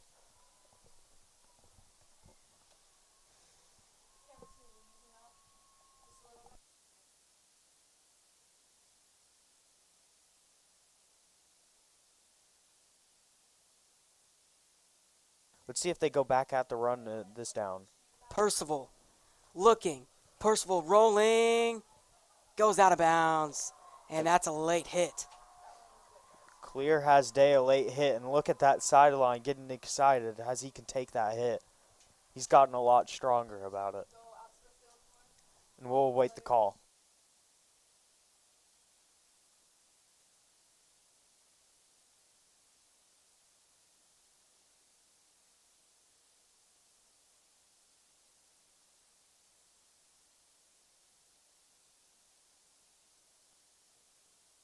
And it looks to be a late hit on Muskogee. Automatic first down for Enid. And from up in the booth, we say thank you to all the fans tuning in and at the game tonight, showing your love towards the Plainsmen. It's been a great game so far, Hayden.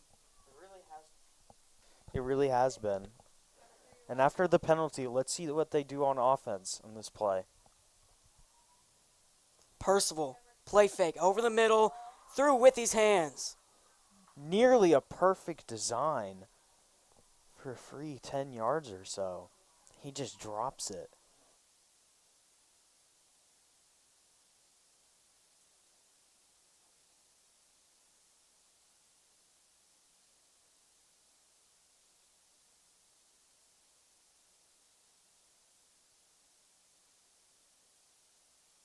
So after the drop, we see this a lot. Last year, these young receivers had a little bit of a problem with drops here and there. They're really learning. They've gotten a lot better with the drops. We've seen some really amazing catches in this game as the timeout is called.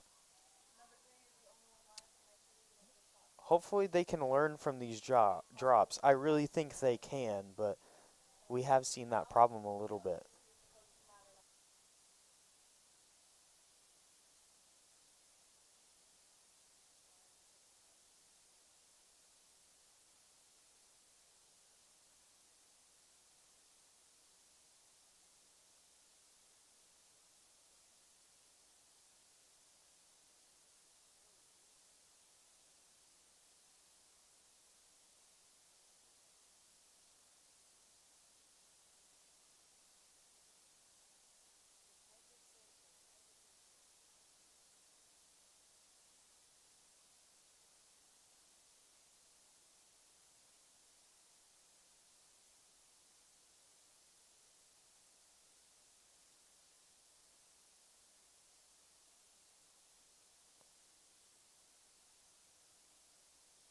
First and 10 at their own 49. It looks to be movement on the Plainsmen O-line.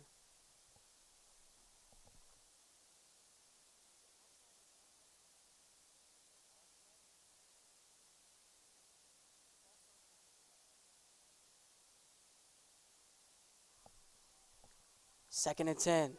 Gives it to Rao. Finding a hole, and he'll hit the hole. And he'll get about 4 or 5 yards there. Setting up for third down here.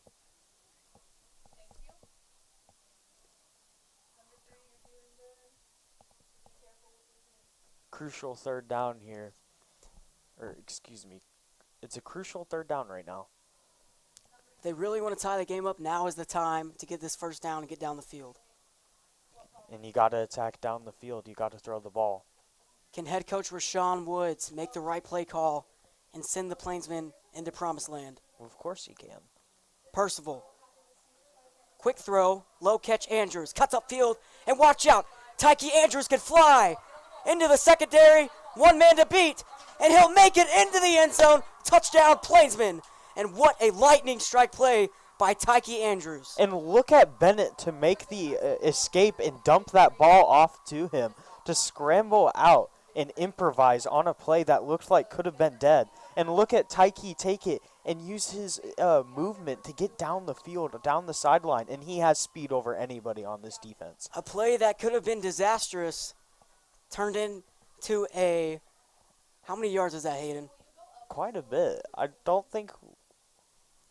About a 40-yard lightning strike by Tyke Andrews. And head coach Rashawn Woods took us to promised land right there, Hayden. And the snap is jumbled. Muskogee's going to jump on it. And the score will be 13-14, Ruffers ahead. Man, was that a really good play. Tyke's had two really good plays on two really good touchdowns in this game. And he's got a couple of offers from some small schools so far, but I really think this kid is special. He's Hayden. really bullying these defenders right now and showing them what's up. A really athletic team, McGee and Bell at corner, and he tore that defense up.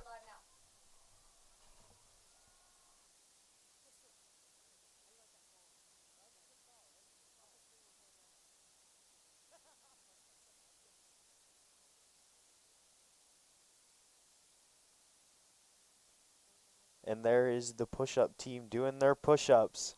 Shout out to the ROTC push-up team.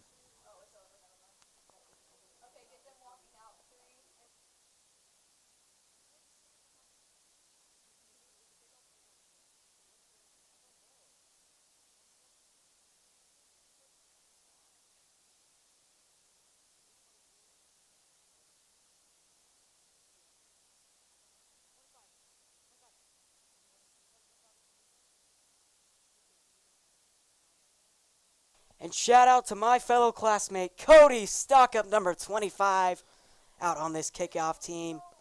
We love having Cody, and we love seeing him get some play time.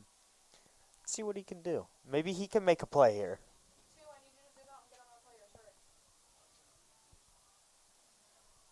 Daniel Reel is send it away for the Enid Plainsmen. Everybody's all hyped up. Momentum shift. Here we go. 14-13. Onside kick. Recovered. Enid football. And it's going to count, ladies and gentlemen. Daniel Reel with an amazing onside kick. And look at these fans and this student section going insane right now. We heard stuff about this could have happened this week. And look, they executed it perfectly. They faked that kick really, really well. And that play was executed to perfection. Enid has the ball in really good field position now. I can see them capitalizing on this.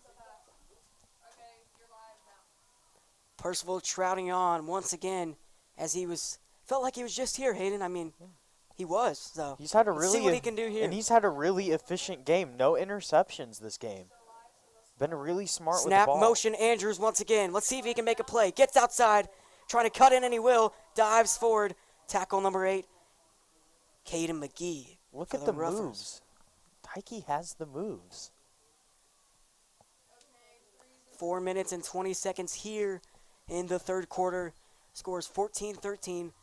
Enid trails by 1 point, and it's going to be 2nd down and 7. Both teams with 3 timeouts. And Enid is hyped up right now. Guys, there's an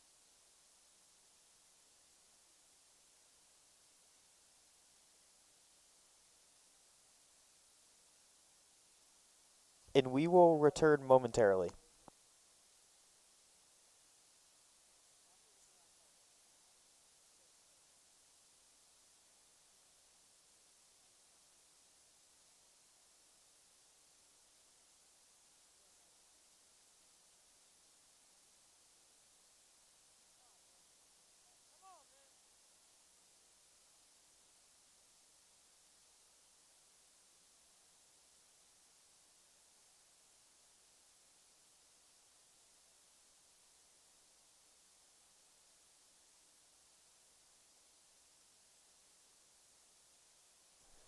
And we're back here. 2nd and 7 for the Plainsmen offense. Percival motion Slater over. Gives it Rao. Going left side. Bounces outside. Jumps over a man. And what is that? Are they going to move the chains?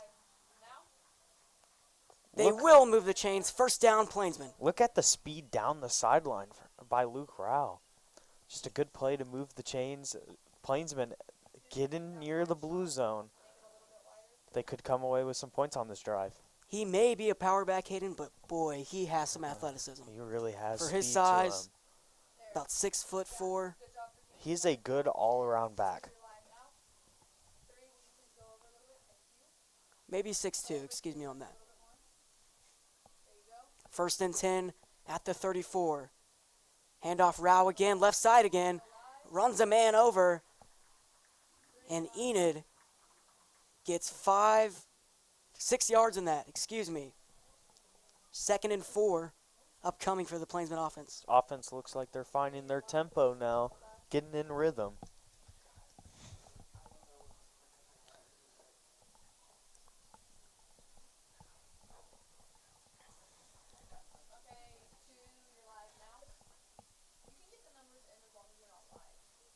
Three minutes and 31 seconds to go. 2nd and 4. Motion. And they read that one like a book.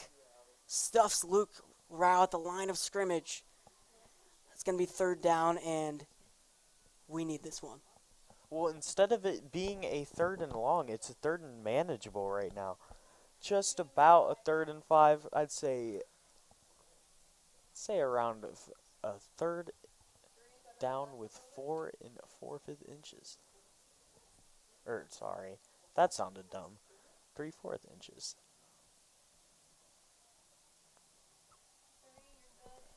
Third down and 4 at the 28. 2 minutes and 49 seconds in the 3rd quarter. Percival. Hands at Rao. Lunges forward. And he's only going to get about 2 yards there. And it's going to be 4th down. And by the looks of it, they're bringing some receivers out here. And I think they're going for it, Hayden. Interesting call. They could have gone for the field goal. Coach Woods wants to be aggressive for some points. And like we saw in the last 4th down, throws it low to Tyke, tries to bounce outside when he was on the right side, just cuts it upfield, goes left, and has a lightning strike of a touchdown. Approaching 2 minutes here. 4th and 4. Motions Rao, gives it to Rao. And he's going to try to cut upfield, and he will not get the 1st down. Ruffers with a huge stop here, leading by 1 now. Just a missed opportunity for the Enid offense. Can't break every tackle. See if this defense can get a stop again. They've been getting some really good stops so far this game.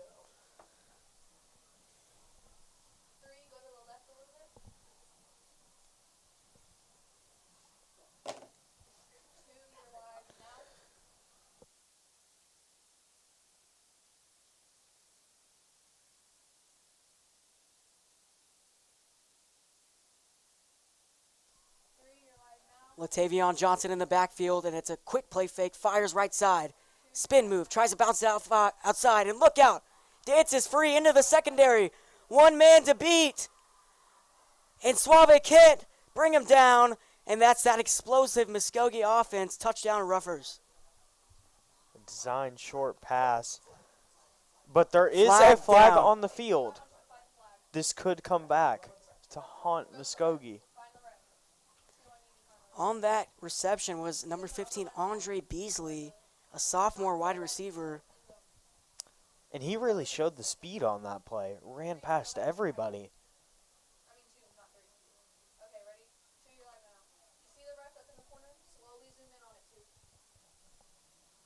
And it will stand. Has a touchdown.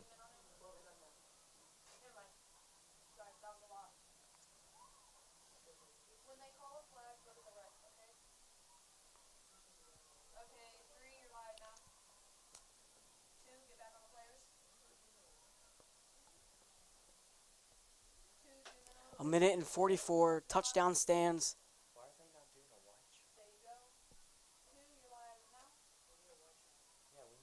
Flag down on the field.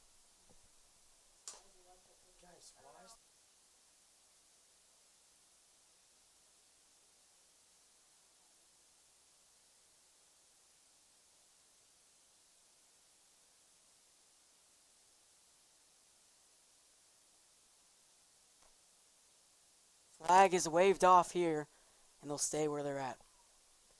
A minute and 44 to go. 20-13 is the score. Muskogee going for the PAT. Hold is good, and the kick is up, and it's good. 8-point lead for the Ruffers. Here at the end of the 3rd quarter, Plainsmen upcoming here on special teams. How will this Plainsman offense respond? Well, Hayden, we've ran the ball a lot. We've had some RPO plays. But I have a feeling something big's coming up here. I got a gut feeling We'll see what happens here shortly, ladies and gentlemen. You know what they need for a big play?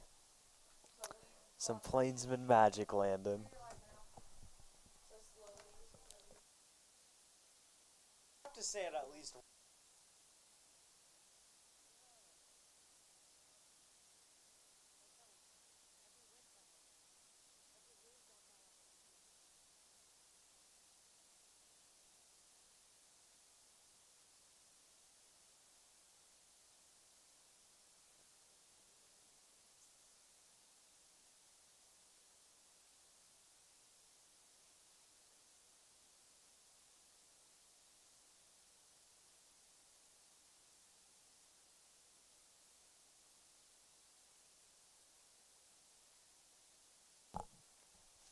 A game that was a 50-50 chance for both teams. Excuse me, a game that was a 50-50 chance for both teams. Muskogee is leading by 8 points. And let's see what the Plainsmen can do here. Lewis takes it in, and it gets taken down at around the 37-yard line.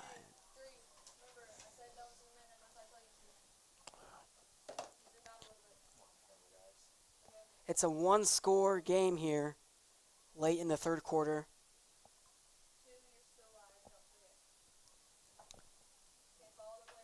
And it's going to be first down and 10.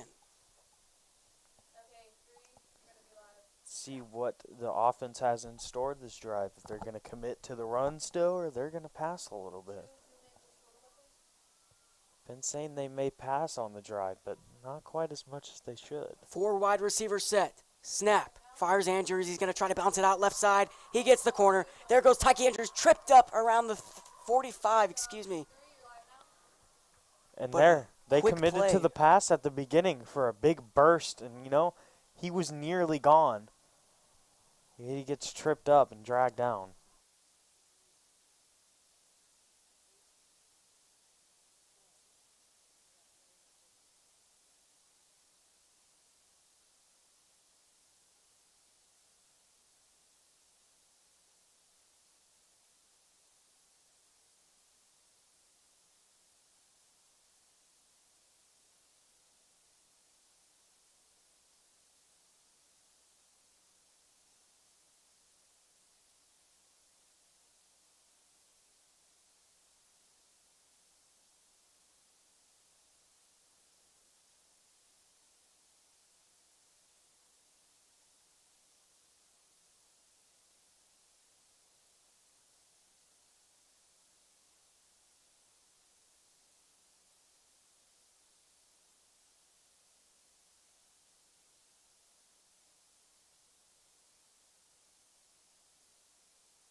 First down and 10 at the rougher 43-yard line. Shotgun. Percival, design play. Rolling left, looking left, quick fire, throws it away. And they're going to throw a flag down.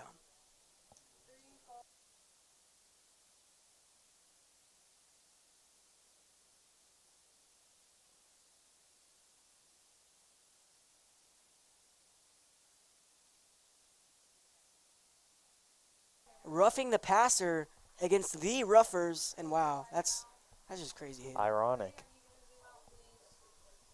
So this is going to move the ball forward quite a bit. Give the Plainsmen a lot better position than they have before. And as you can see, Brady Condor is in at running back now. Luke, who's had a really good game tonight, not in the game right now.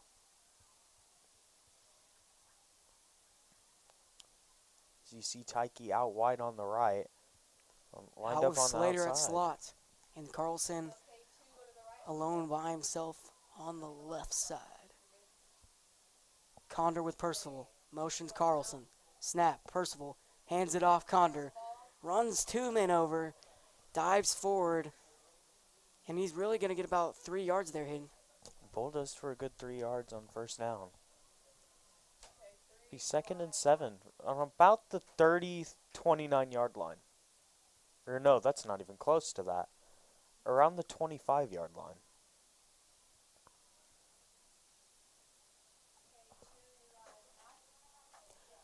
Clock ticking down, approaching the end of the third quarter with 50 seconds to go. Carlson motions again.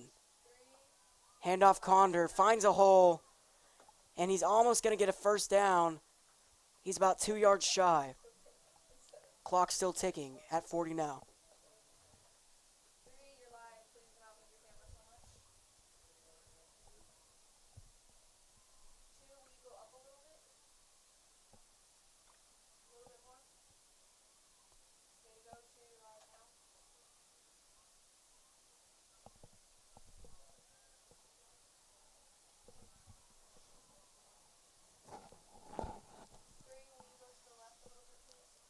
Third and 2. Let's see if they can get a playoff here before the end of the third. Quick snap. Condor. Did he get there? He did not get there. He didn't Fourth and short. He didn't have much room to work with. Looked like he had to improvise a little bit. And that will be the end of the third quarter. Going into the final quarter of action, the score is 21-13. Muskogee leads by 8. And we will be back momentarily.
Big play. Fourth down. And flag on the field. The play won't even get off there. And we will see what the call will be. They're looking to redo fourth down here, and they're just going to move the chains. That was an offsides on the Muskogee defense. You cannot give up those penalties on big plays like that, Hayden. Yeah, both of these teams have made some mistakes penalty-wise tonight. I think it'll end up going down to who makes more mistakes penalty-wise. It's about even, though. Start of the fourth. 12 minutes to go. Motion, Carlson. Percival back to throw. Looking. Fires end zone. Incomplete. Intended for the big man, Tyke Andrews. He almost had his third touchdown of the game. Just a little bit high. Couldn't quite leap up for it. Maybe if it was a few inches lower, that would have been one of the best touchdowns we'd ever see. Like we said earlier, ball placement is very crucial for Percival in tonight's game with this very athletic defense. They just love to fly to the ball, as you saw right there. Props to him for taking the shots only when he needs to and only when he can and not forcing the ball. 2nd and 10. Rao, handoff, breaks a tackle, trying to get outside. Bulldozes forward. 1st and goal for the Plainsmen upcoming. Setting up shop inside the 5. Look at him bulldoze through defenders down the side. And this is 2-point territory if they score.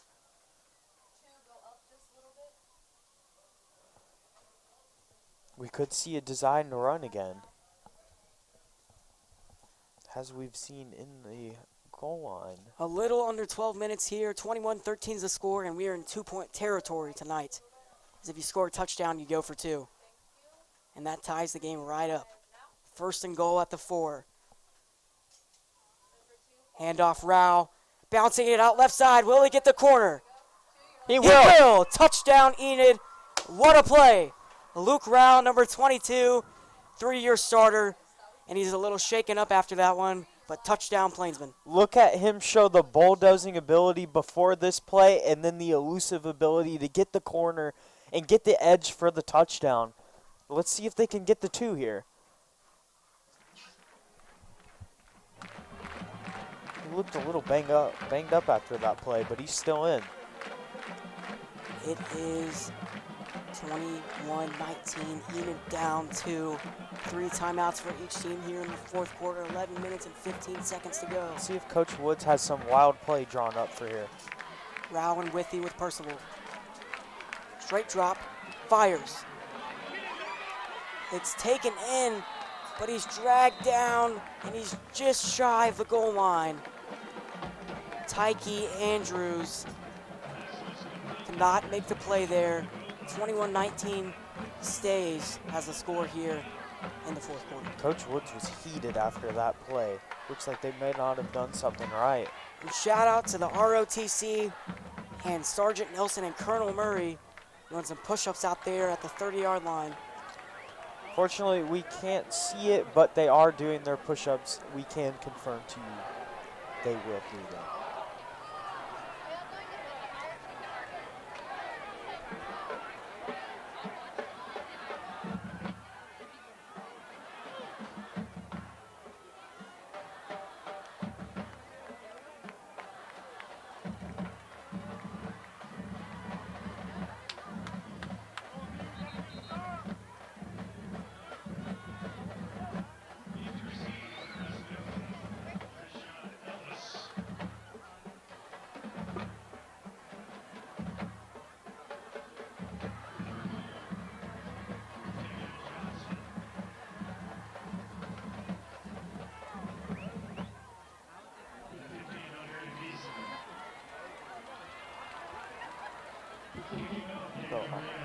Plainsmen trail by 2. Reel to kick it off. Are we going to see an onside kick here? We will. It's picking up too early. Flags will be thrown for that. Picked up too early, excuse me. And it's going to be Muskogee Rougher football. In a little bit of dangerous territory, this defense is really going to have to step it up. Be really aggressive to get the stop or a turnover. A turnover would be ideal on this drive. Almost a full quarter to close this game out for Enid. And these fans are on their feet tonight. Making some noise for this defense. Well, looking at the score, there goes my score prediction that Molinex had me make. It's Molinex's fault, guys. Just remember that. And the call is made.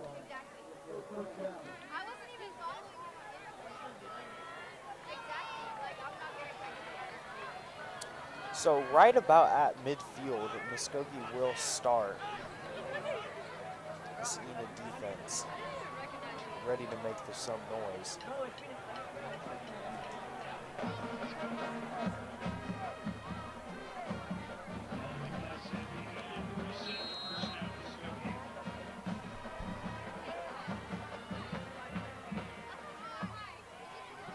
And it's a quick play here. He gets hit immediately at the line of scrimmage. On the tackle, Carlos Alvarado, leading tackler last year. And wow, he just blew up Andre Beasley, number 15 for the Roughers.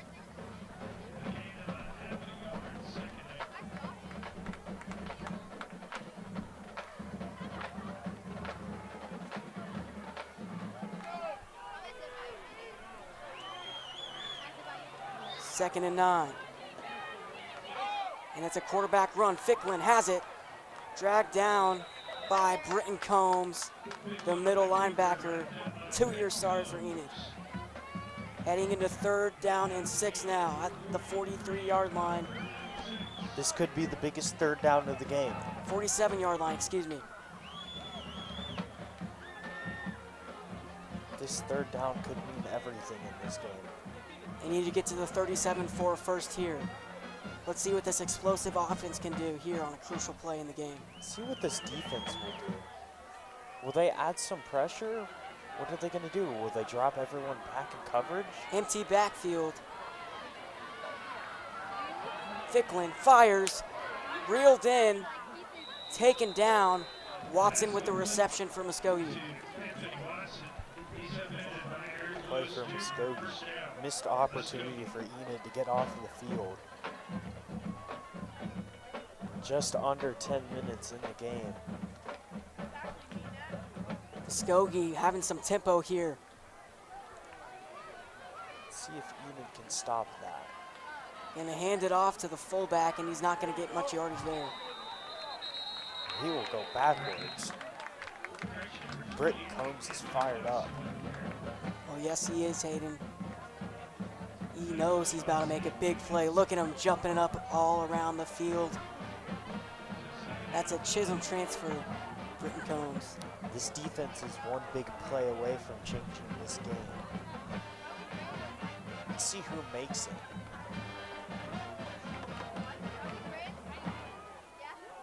Student section's all hype. This is the biggest drive so far of the game. 2nd down and 9. Snap. Ficklin gives it to Tolbert. Tolbert trying to make a play. Tolbert on his feet. Bounces outside, still on his feet. Brendan Tolbert takes it to the end zone. Touchdown, Ruffers. Wow. 8 minutes and 40 seconds to go. The score is 27-19 here in the 4th. What a play for the Ruffers. It looked like he was going to go down.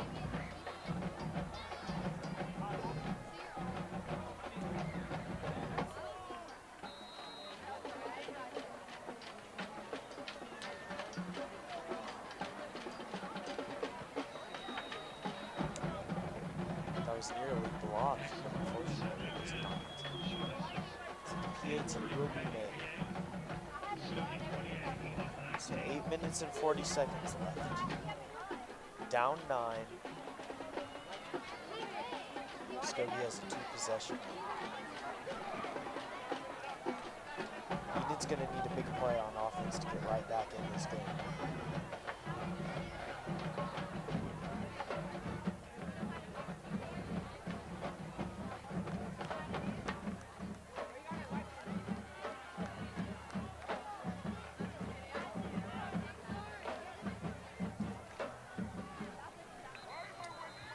How will this Plainsmen offense respond to that?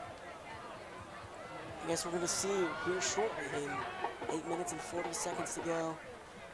How will Bennett elevate this offense on this drive to try to put points on the board? I just know the Plainsmen need to be locked in and ready in these next about 9 minutes. We've seen flashes of him able to elevate his game and elevate players around Use his him legs a little bit. and be a great leader, but It really is put to test now.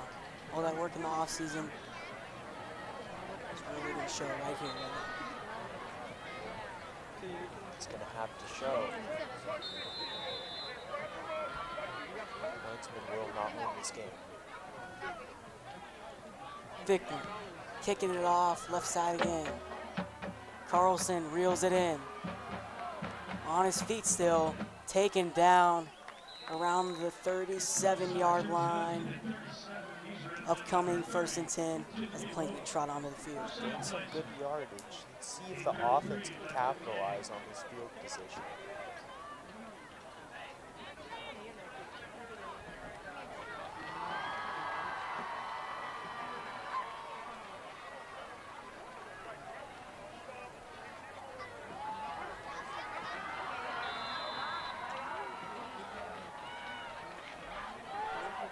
First and 10 from the 37. And Tyke at the bottom of the screen, all alone. In man coverage on him. Move back a bit. Motion. First down. Handoff route. Trying to bounce it out left side. And he'll have a 3-yard gain on the play. He'll get to the 40.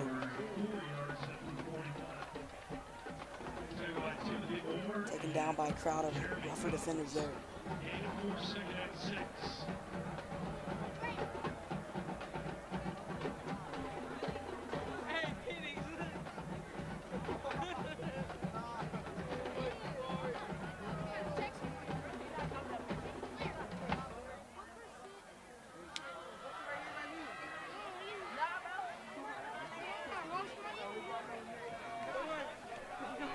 Second down and 6. Percival, quick pass. It's high, but it's reeled in by Carlson.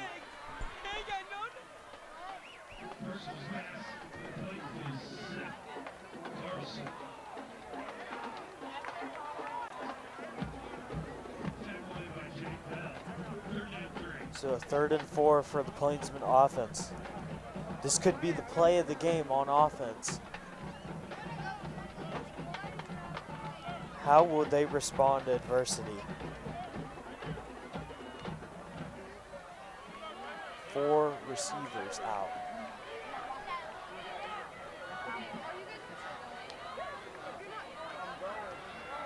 Third down, quick pass, Carlson. Excuse me, Slater, and he'll get dragged down, and he will get a first down. Brock Slater takes a pass over the middle from sideline to sideline. Looks like that should have been a penalty. He looked like he got grabbed on the neck on the way down. Very tough of him to just get right back up from it and get the first down. Some really tough and fast receivers. And it's showing. First and 10 from their own 49. Just on the edge of rougher territory. Play fake over the middle. Tipped in the air, caught by Andrews. Great awareness by Tyke there, and he'll get to around the 31-yard line. Good awareness on him to get that ball and fix what could have been a really bad mistake that could have sealed the game. Could have been disastrous. But it turns Andrews into a reeled big it game. in around 3 rougher secondary players, and he took it in right as he saw it. That could have been an interception. Andrews saved the day right there.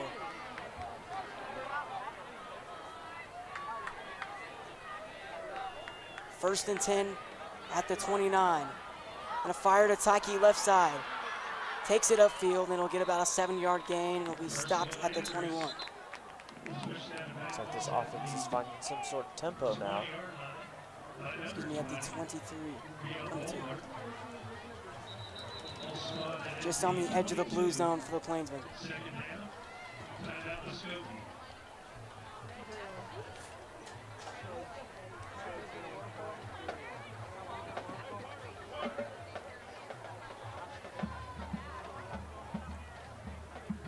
And we'll have a quick break here. We will be back momentarily.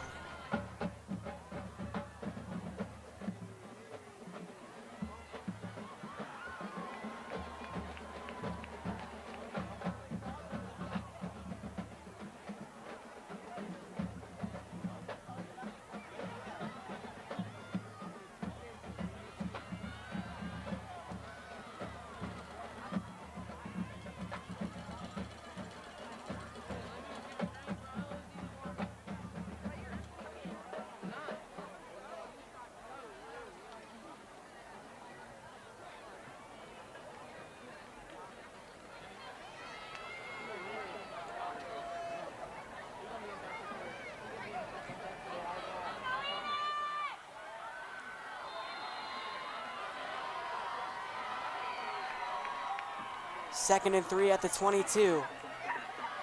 Quick pitch to Slater, and it'll only get about a yard. Flag down on the field. Still on the edge of the 20. And now it looks like they're going to call it the second time.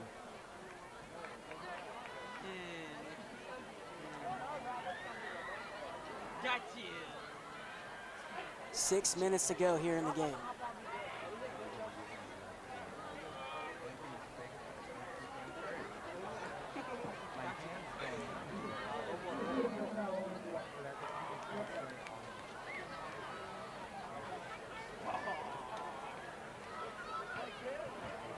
And the head ref there waves a flag. That is referee Chris Mallow on this referee squad.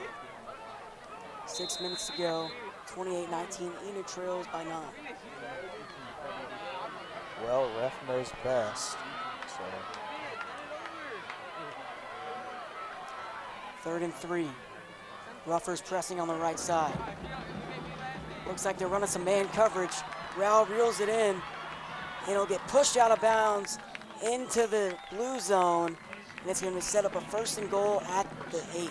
he was wide open on that design. It looked like they designed it straight to him. And he had open room. Maybe if he got a cut, he would have scored, but you take what you get. Now it's 5 minutes and 39 seconds to go. 2 timeouts for the Ruffers, 3 for the Plainsmen. In a tight formation, and there's a whistle down on the field.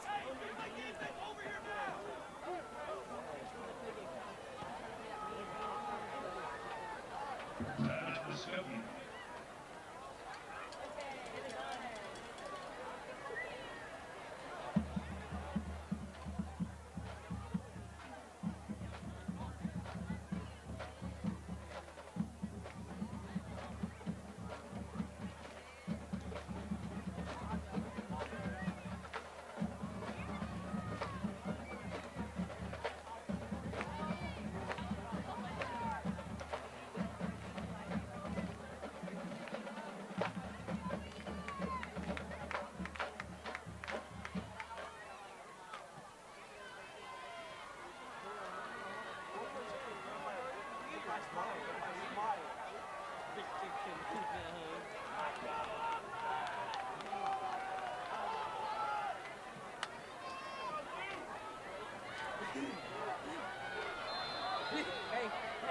5 minutes and 39 seconds to go. 28-19, Enid trails by 9. Handoff to Luke Rao.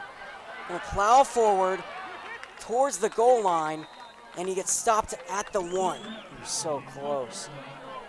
Maybe if he gets one more try, he can get it this time. Score quick. You have time to be on your side. Still in a tight formation. High snap, hands it off Rao. It's gonna try to plow forward.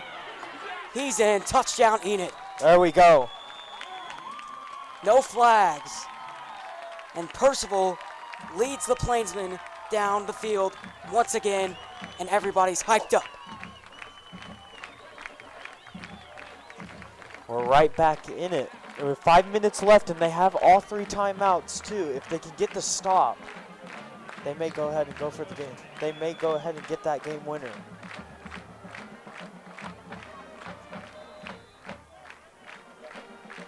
And let's see if they can hold on to the snap this time. Mason Benton holding. He holds on, kick is up, and the kick is good. Now, Plainsmen down 2, 5 minutes to go, all 3 timeouts. The offense looks like they found their tempo. What is the defense going to do on this drive? What can they do? If they stop this explosive offense, and Enid gets the ball back, they can roam down the field once again. 28-26. What a game so far tonight. And look at the push-up team.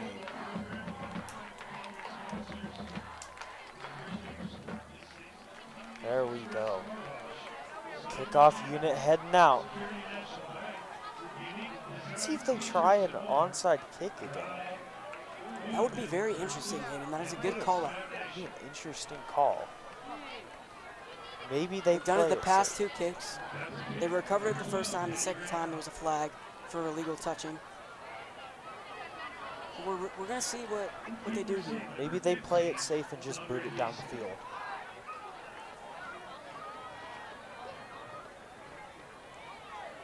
They have some dangerous players back deep to receive, so I'm really intrigued of what they're going to do here. I mean, all these players on the front line are skill players, and you got some linemen on this kickoff team, like Dylan Nelson, who could just plow somebody over. And it's going to be a real kickoff. They're going to send it deep. And it's going to bounce. He's going to have to collect this one inside the 10. Oh! And there's a flag down, and he's taken down finally around the 14. And that was clear as day. You cannot hit somebody like that. Muskogee playing a little dirty. And they're going to pay. Everyone relying on the Enid defense here to get a stop. Exactly 5 minutes to go. 28-26 the score. Enid trails by 2. 3 timeouts for the Plainsmen, 1 for Muskogee. And we're here tight in the 4th quarter. And thank you for tuning in so far. Muskogee It's been a is great game, backed ladies up. and gentlemen. They are backed up right now. This defense just has to get off the field. Like we said, we have to get past this 6-point hump that Enid has had last season with their 3 losses. And really, thinking about it, you get a stop here, score. That could be the game-ending play. If they get a turnover here, it would be wild. Empty, and he's taken down for a safety! What a play by Enid! And they count it! Ladies and gentlemen, we're all tied up at D. Bruce Selby Stadium. Look at how the defense responds to adversity. And what do they say? The refs are talking. I think they're bringing them back. They don't count it. Wow. Coach Wood's listening to the head ref here, and he's agreeing. That's good sportsmanship from Coach Wood there. Good sportsmanship on what could have been. Man. Ball on the 1. Might send the house here. What would have been the craziest play we could have seen possibly all season. 4 minutes and 36 seconds to go. Backed up in their own goal line. Plainsmen send them all. Going deep. Incomplete. He beat Eric Lewis Jr., one of the most outstanding corners in the state. But wow, McGee has some speed, Hayden. But he dropped the ball, so none of it matters.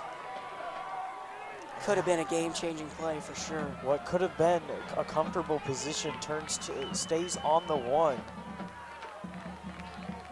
They really brought the pressure. If maybe the quarterback had a few seconds more time, he could have got the ball there perfectly. And we could be talking about some crazy 99-yard score. You can really hear it from the fans here. Still in shotgun. Fires. Right side, taken in. First down, Ruffers. And they're not backed up anymore.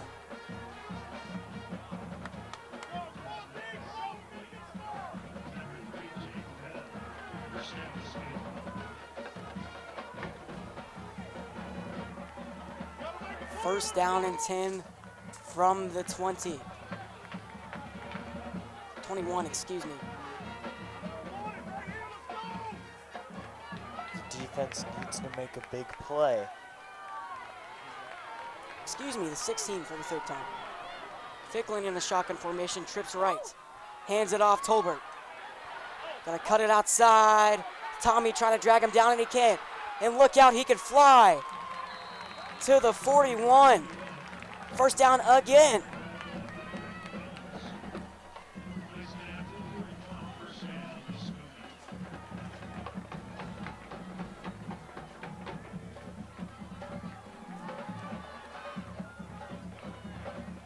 Ball on the 41, 3 minutes and 44 seconds to go here in the 4th.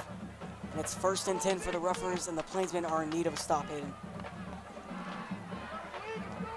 This Plainsman defense needs to get a stop. There's 3 minutes and 30 seconds left. Snap, handoff. Hope. Taken down. And he is swallowed up. Just what the defense needed. The timeout will be called.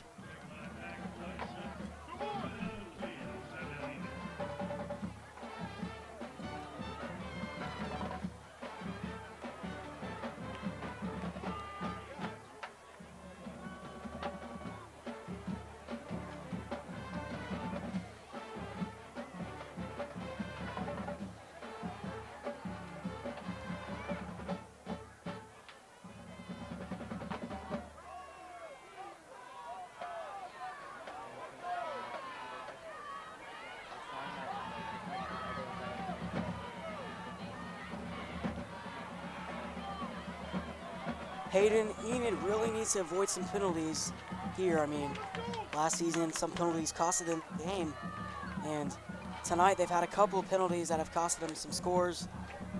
And if they avoid the penalties here on this drive, it's going to be really crucial. And we're going to hope that this Enid defense gets a stop. One of the most explosive offenses in the state, setting up for 2nd and 11 at the 40. Ficklin, empty backfield, snaps, rolling right, design run.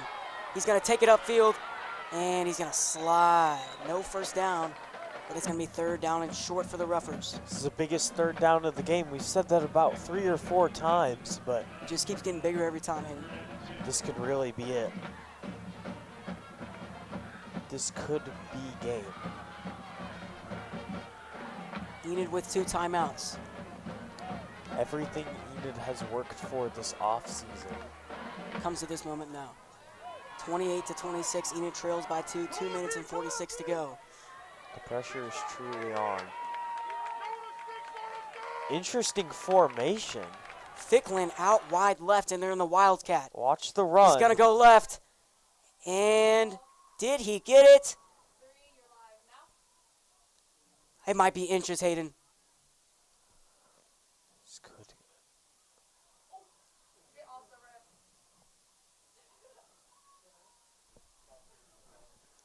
Is it a first? They might have to come out and spot this one, Hayden.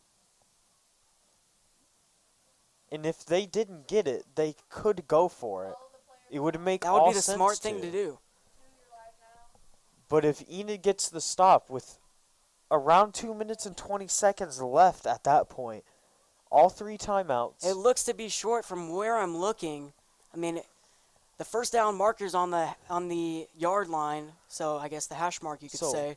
But the ball is a little bit under that. So let's hypothetically speak. Let's say it's short and they go for it here. And Enid gets the stop. It'd be around midfield, 2 minutes and would be around 18, 20 seconds left. All 3 timeouts. I mean, a field goal would win it. A field goal would win it in that situation if they can burn enough time off the clock. All the refs here to make this call. Head referee Chris Mallow, umpire Chris Edwards, linesman David Hines, line judge Ernie Mullins, and back judge Jason DeBerry. I'm expecting Muskogee to run the ball. And they're coming to spot it.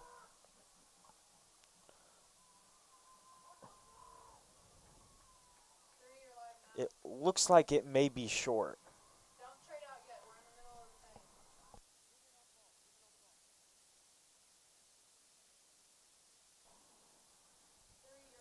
Is that? And it looks to be short, ladies and gentlemen. Just by a couple of inches. Inches short. And that 4th down is going to be crucial. And Enid's going to have to make a play here. This defense has bent quite a bit this game, but they haven't quite broken. Biggest play for the defense so far tonight. Can the Plainsmen stop them here, Hayden? Can the pressure get to Muskogee? They go back to Wildcat. Biggest play of the game. Flag down. That may have been a false start. This penalty could mean everything. What could be a 4th and inches could be around a 4th and 5. And it looks to be a false start on the Roughers. And Enid will get the ball back if they punt. They could, and the punt team looks like they're going to come out. A terrible mistake by Muskogee that could possibly cost them the game. And Enid Rushing to in get punt everybody return. out. Both special teams units on the field. Back to receive. Tyke Andrews, the big man. He's been carrying the team on his back tonight, Hayden, hasn't he? Yes, he has. What would he do? Snap. Punt. Andrews takes it. Cuts right side. Tyke. looking to find a lane, cuts back in, stays on his feet, up the sideline, knocked out around the 48. And we have a flag on the play. Looks like some late hits.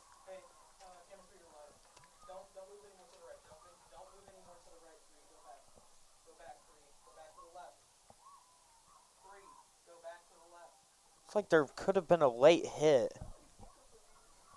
Let's see what the call is.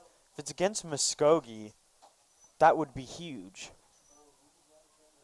And they're going to mark the ball at the 45. Let's see what the call is.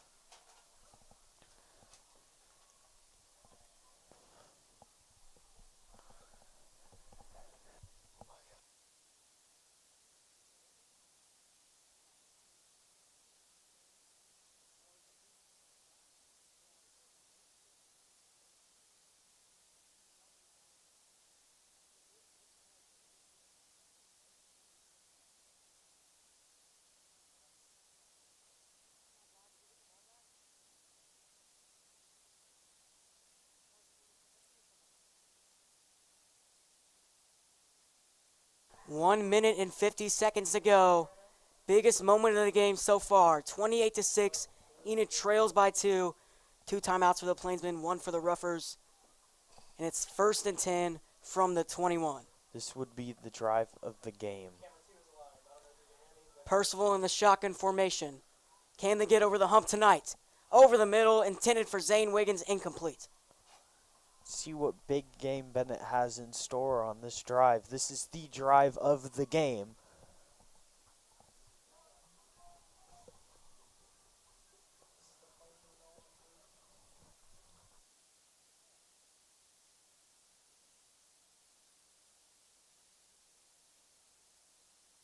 In the shotgun, 2 to the left, 1 to the right. Wiggins at tight end. Looking for Tyke, right side. Almost intercepted. That would have been not good, Hayden. 3rd and 10 here. Questionable throw. Big 3rd and 10. This is 4-down territory. What can Bennett do on a 3rd and 10? We're going to find out.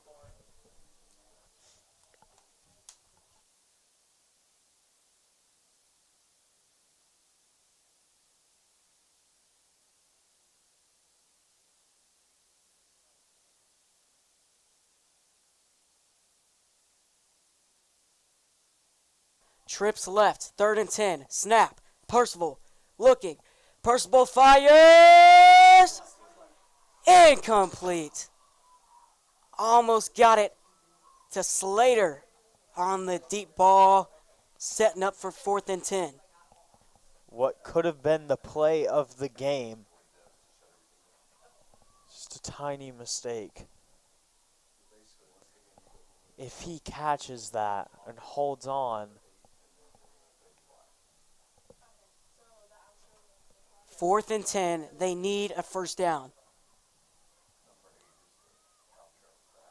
Keep in mind, Tyke Andrews at the top of your screen in the middle. trips to the right. Motion Carlson. Back the other way.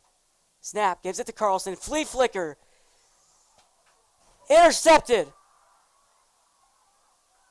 And that is most likely the game, ladies and gentlemen.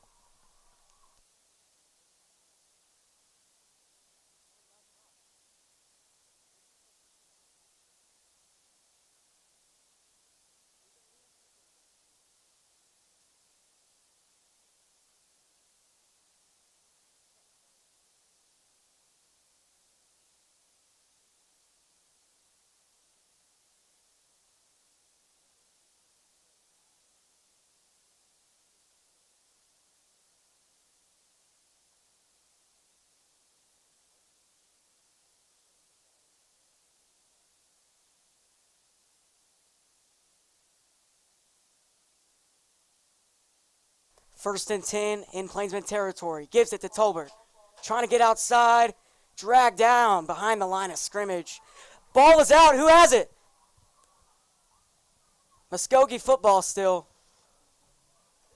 Still taken down behind the line of scrimmage, though. That could have been a game-changing play. Clock at a minute and 11 seconds. Second down and 11. Yeah. Second down and 12, excuse me. timeout on the field for the Plainsmen. We will be back momentarily.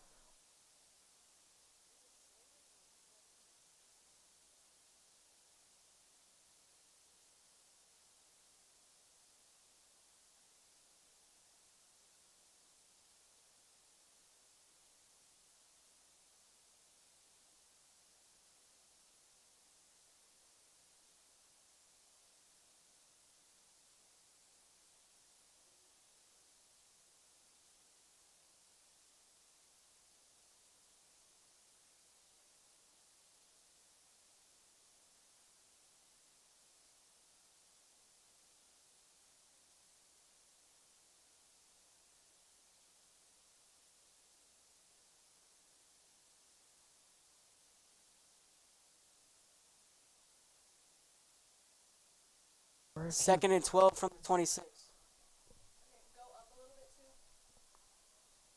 Muskogee, if they get a first down, it's over. One timeout for the Plainsmen. Motion, handoff. Drag down, only about 3 on that one. 4, excuse me.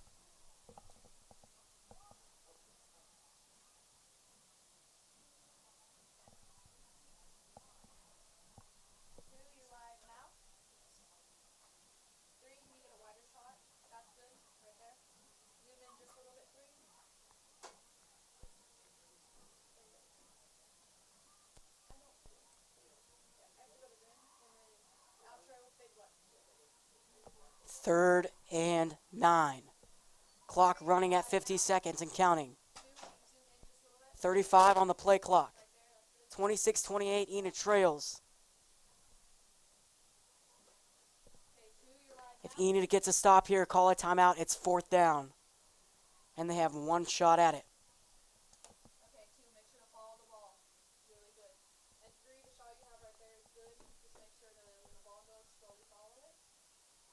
And I think they might be kneeing the ball here. But Enid still has a timeout.